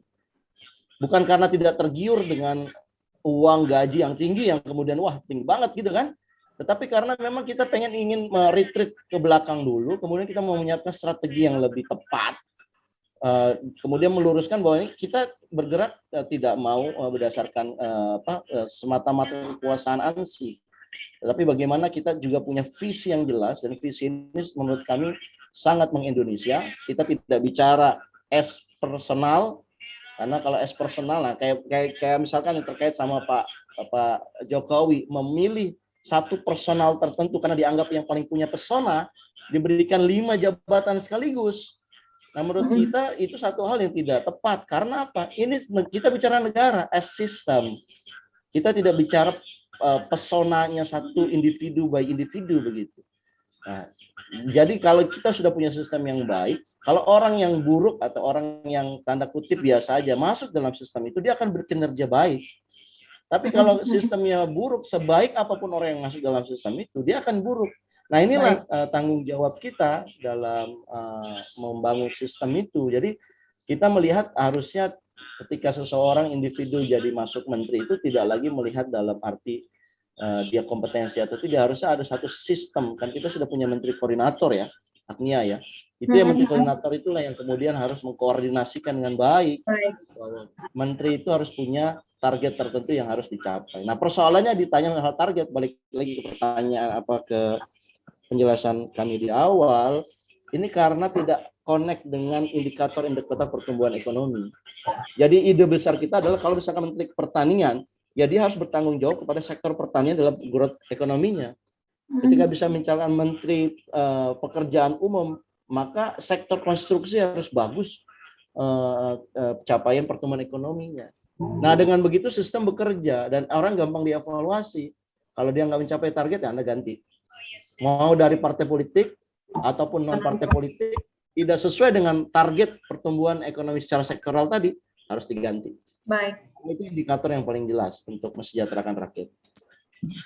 Baik, terima kasih Bang Ahmad Nur Hidayat. Selanjutnya yang terakhir, saya berikan kesempatan kepada Bang Koko Dirgantoro untuk menjawab kedua pertanyaan tersebut.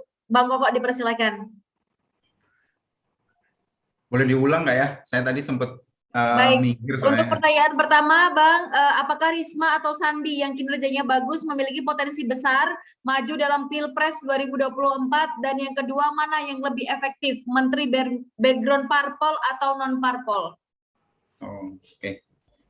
Yang pertama, Bu Risma atau Mas Sandi punya peluang besar, itu menurut saya masing-masing orang punya peluang yang sama. Dijamin sama undang-undang, siapapun bisa maju untuk capres kan. Siapapun bisa gitu. Tapi memang menteri itu bisa jadi jabatan yang seperti etalase lah, masyarakat bisa lihat gitu ya. Tapi mendingan tidak merujuk ke nama lah. Mungkin untuk kedepannya itu kita merujuk ke penyelesaian masalah kebangsaan ini apa gitu. Apa tawaran dia gitu, apa tawaran kandidat tersebut. Saya rasa itu yang perlu dibahas di kemudian hari gitu. Terus yang kedua, background politik atau parpol buat saya sama saja. Jangan dikira orang parpol itu nggak ngerti hal teknis. Orang parpol banyak sekali yang pintar gitu. Banyak sekali yang pintar hal teknis itu. Justru kadang-kadang yang profesional, yang dari profesional itu tersedak-sedak itu menghadapi komunikasi politik di berbagai sisi itu banyak sedak-sedak mereka harus mengejar gitu. Nah, ini juga penting gitu ya. Jangan ada dikotomi bahwa seolah yang profesional itu bersih gitu, pasti bersih dan tidak ada pasti pintar dan bersih gitu. Terus kalau politik itu pasti bau money politik atau apa, naik jabatan karena partai politik, enggak gitu. Karena ini jabatan menteri, presiden itu jabatan politik, gitu. Namanya itu jabatan politik. Jadi harus teknis, kuat teknisnya menguasai gitu kan. Komunikasi politiknya juga harus rapi. Jangan dijadikan dikotomi. Ini kalau di dikotomi seperti ini gitu, yang jadi diserang terus-terusan itu partai politik. Nah, paling kelihatan kan, paling kelihatan. Dan ini menjadi disinsentif untuk masyarakat yang mau terjun belajar politik gitu. Enggak deh, politik itu kotor, jadi kayak begitu gitu. Sementara kita butuh lebih banyak energi baru di dalam politik. Oke. Kira-kira, Bang Nia. Baik, terima kasih Bang Koko. Semua narasumber kita di siang hari ini sudah menjawab kedua pertanyaan tersebut. Karena waktu kita sudah hampir habis, saya ingin mempersilahkan kepada narasumber-narasumber untuk dapat memberikan closing statement terkait dengan diskusi kita pada siang hari ini. Saya berikan kesempatan yang pertama tentunya kepada Bu Andi Nurpati, karena tadi yang pertama berbicara.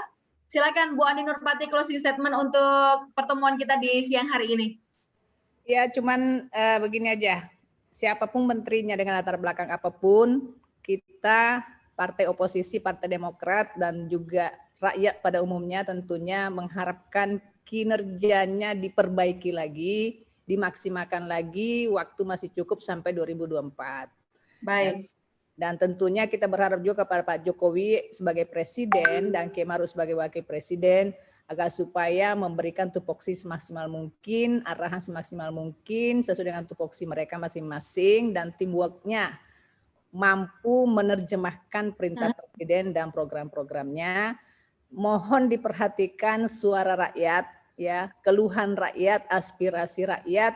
Hentikanlah yang namanya intimidasi yang terjadi oleh siapapun, kekerasan yang terjadi oleh siapapun, penegakan hukum yang adil dan tidak tebang pilih, kemudian ekonomi yang membaik, segera bayar dan selesaikan utang sebelum akhir masa jabatannya supaya tidak menjadi presiden buruk untuk generasi generasi selanjutnya.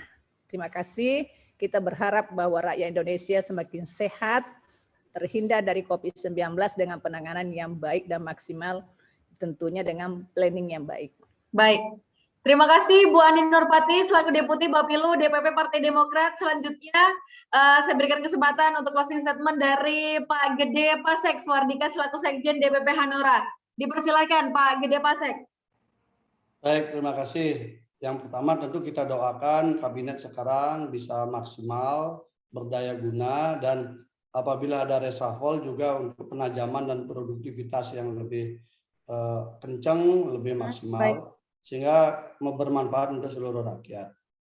Yang lainnya ya kita tinggal berdoa COVID-19 segera hilang dan kita bisa ketemu tidak hanya di Zoom aja. Zoom, baik.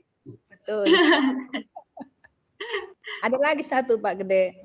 Apa? Supaya kalau ada reshuffle mohon perwakilan dari Hanura lah. Itu kalau oposisi yang ngomong kayaknya masuk itu. Teman Jangan sampai gabung ya dia. Iya.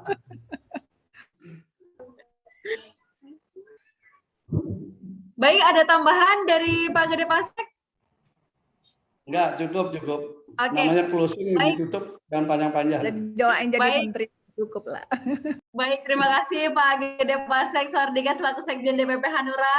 Selanjutnya saya berikan kesempatan kepada Bang Ahmad Nur Hidayat selaku Ketua Bidang Kebijakan Publik DPR Partai Gelora untuk memberikan closing statement-nya.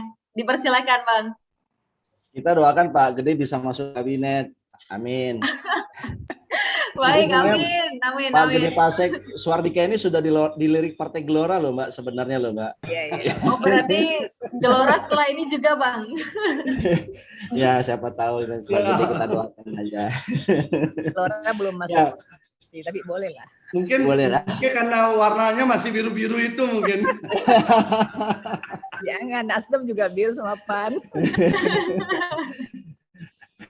Iya betul Mbak Andi. Jadi closing statement kami, pertama, marilah kita bicara tidak untuk fase siklus pemilu. Ya, para menteri ini harusnya bicara mengenai apa dampak dari apa yang mereka lakukan terhadap generasi ke depan kita itu 20 tahun ke depan kita. Ini kalau kita bicara hutang ya, saya ingin menekankan dengan closing statement ini, kalau kita bicara hutang dan hutang itu tidak termanage, ya ini dampaknya bukan 5 periode, bukan 5 tahunan gitu ya, tapi bukan pemilu 2024 nanti, ini 20 tahun. Karena kalau kita lihat detailnya lagi, kita ini menerbitkan obligasi yang terpanjang dalam sejarah Republik. Dan itu dampaknya panjang untuk anak cucu kita gitu, 25 tahun ke atas, 25 tahun surat berharga negara kita yang paling panjang itu dikeluarkan di era COVID kemarin, ya global bond lagi dalam bentuk US dollar. Jadi saya ingin ingatkan bahwa boleh kita punya sebuah kebijakan yang kemudian kita rasakan penting, tetapi khusus untuk kebijakan yang dampaknya jangka panjang di luar dari siklus presidensial 5 tahun atau di atas 25 tahun itu harusnya lebih cermat, lebih hati-hati lagi.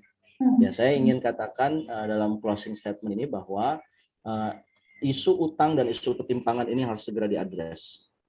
Kalau kita gagal dalam waktu cepat dan kita juga masih belum punya pandemi timeline kapan berakhirnya pandemi, sementara ketimpangan ini terus membesar, ini orang dari hasil survei terakhir ya Mbak yang kita lakukan, ini orang masyarakat Indonesia itu sangat sensitif, mudah tersinggung, mudah marah, mudah meledak gitu.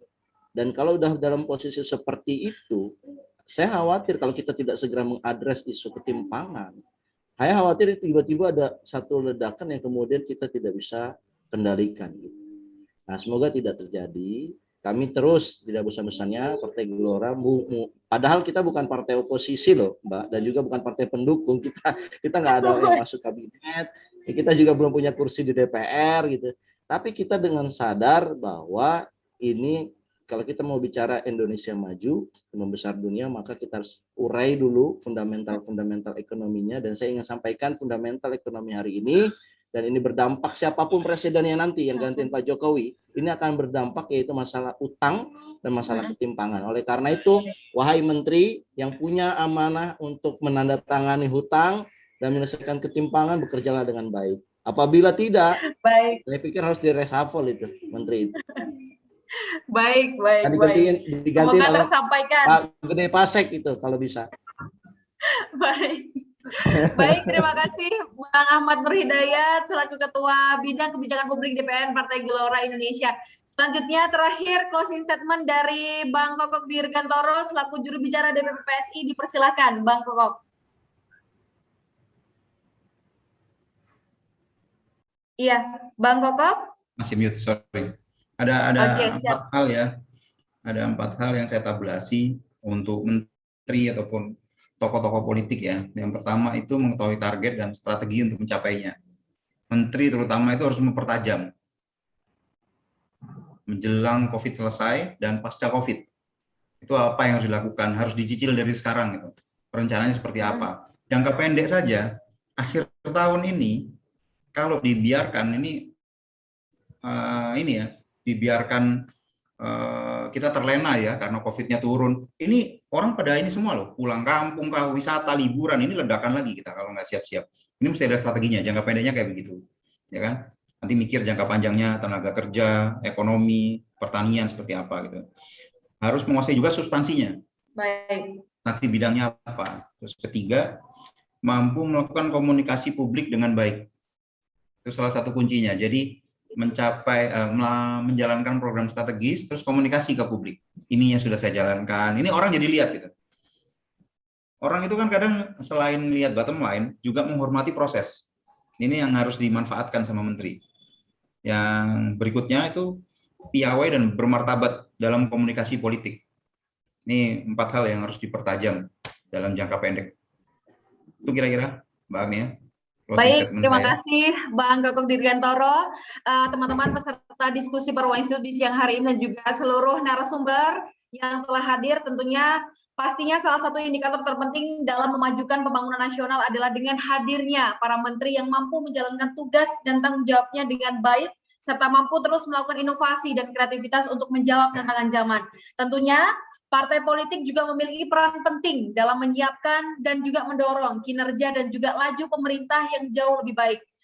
Terakhir, saya sampaikan terima kasih banyak kepada seluruh narasumber yang telah berkenan hadir dan memberikan ilmunya kepada kita semuanya di siang hari ini. Dan juga saya sampaikan terima kasih kepada seluruh peserta yang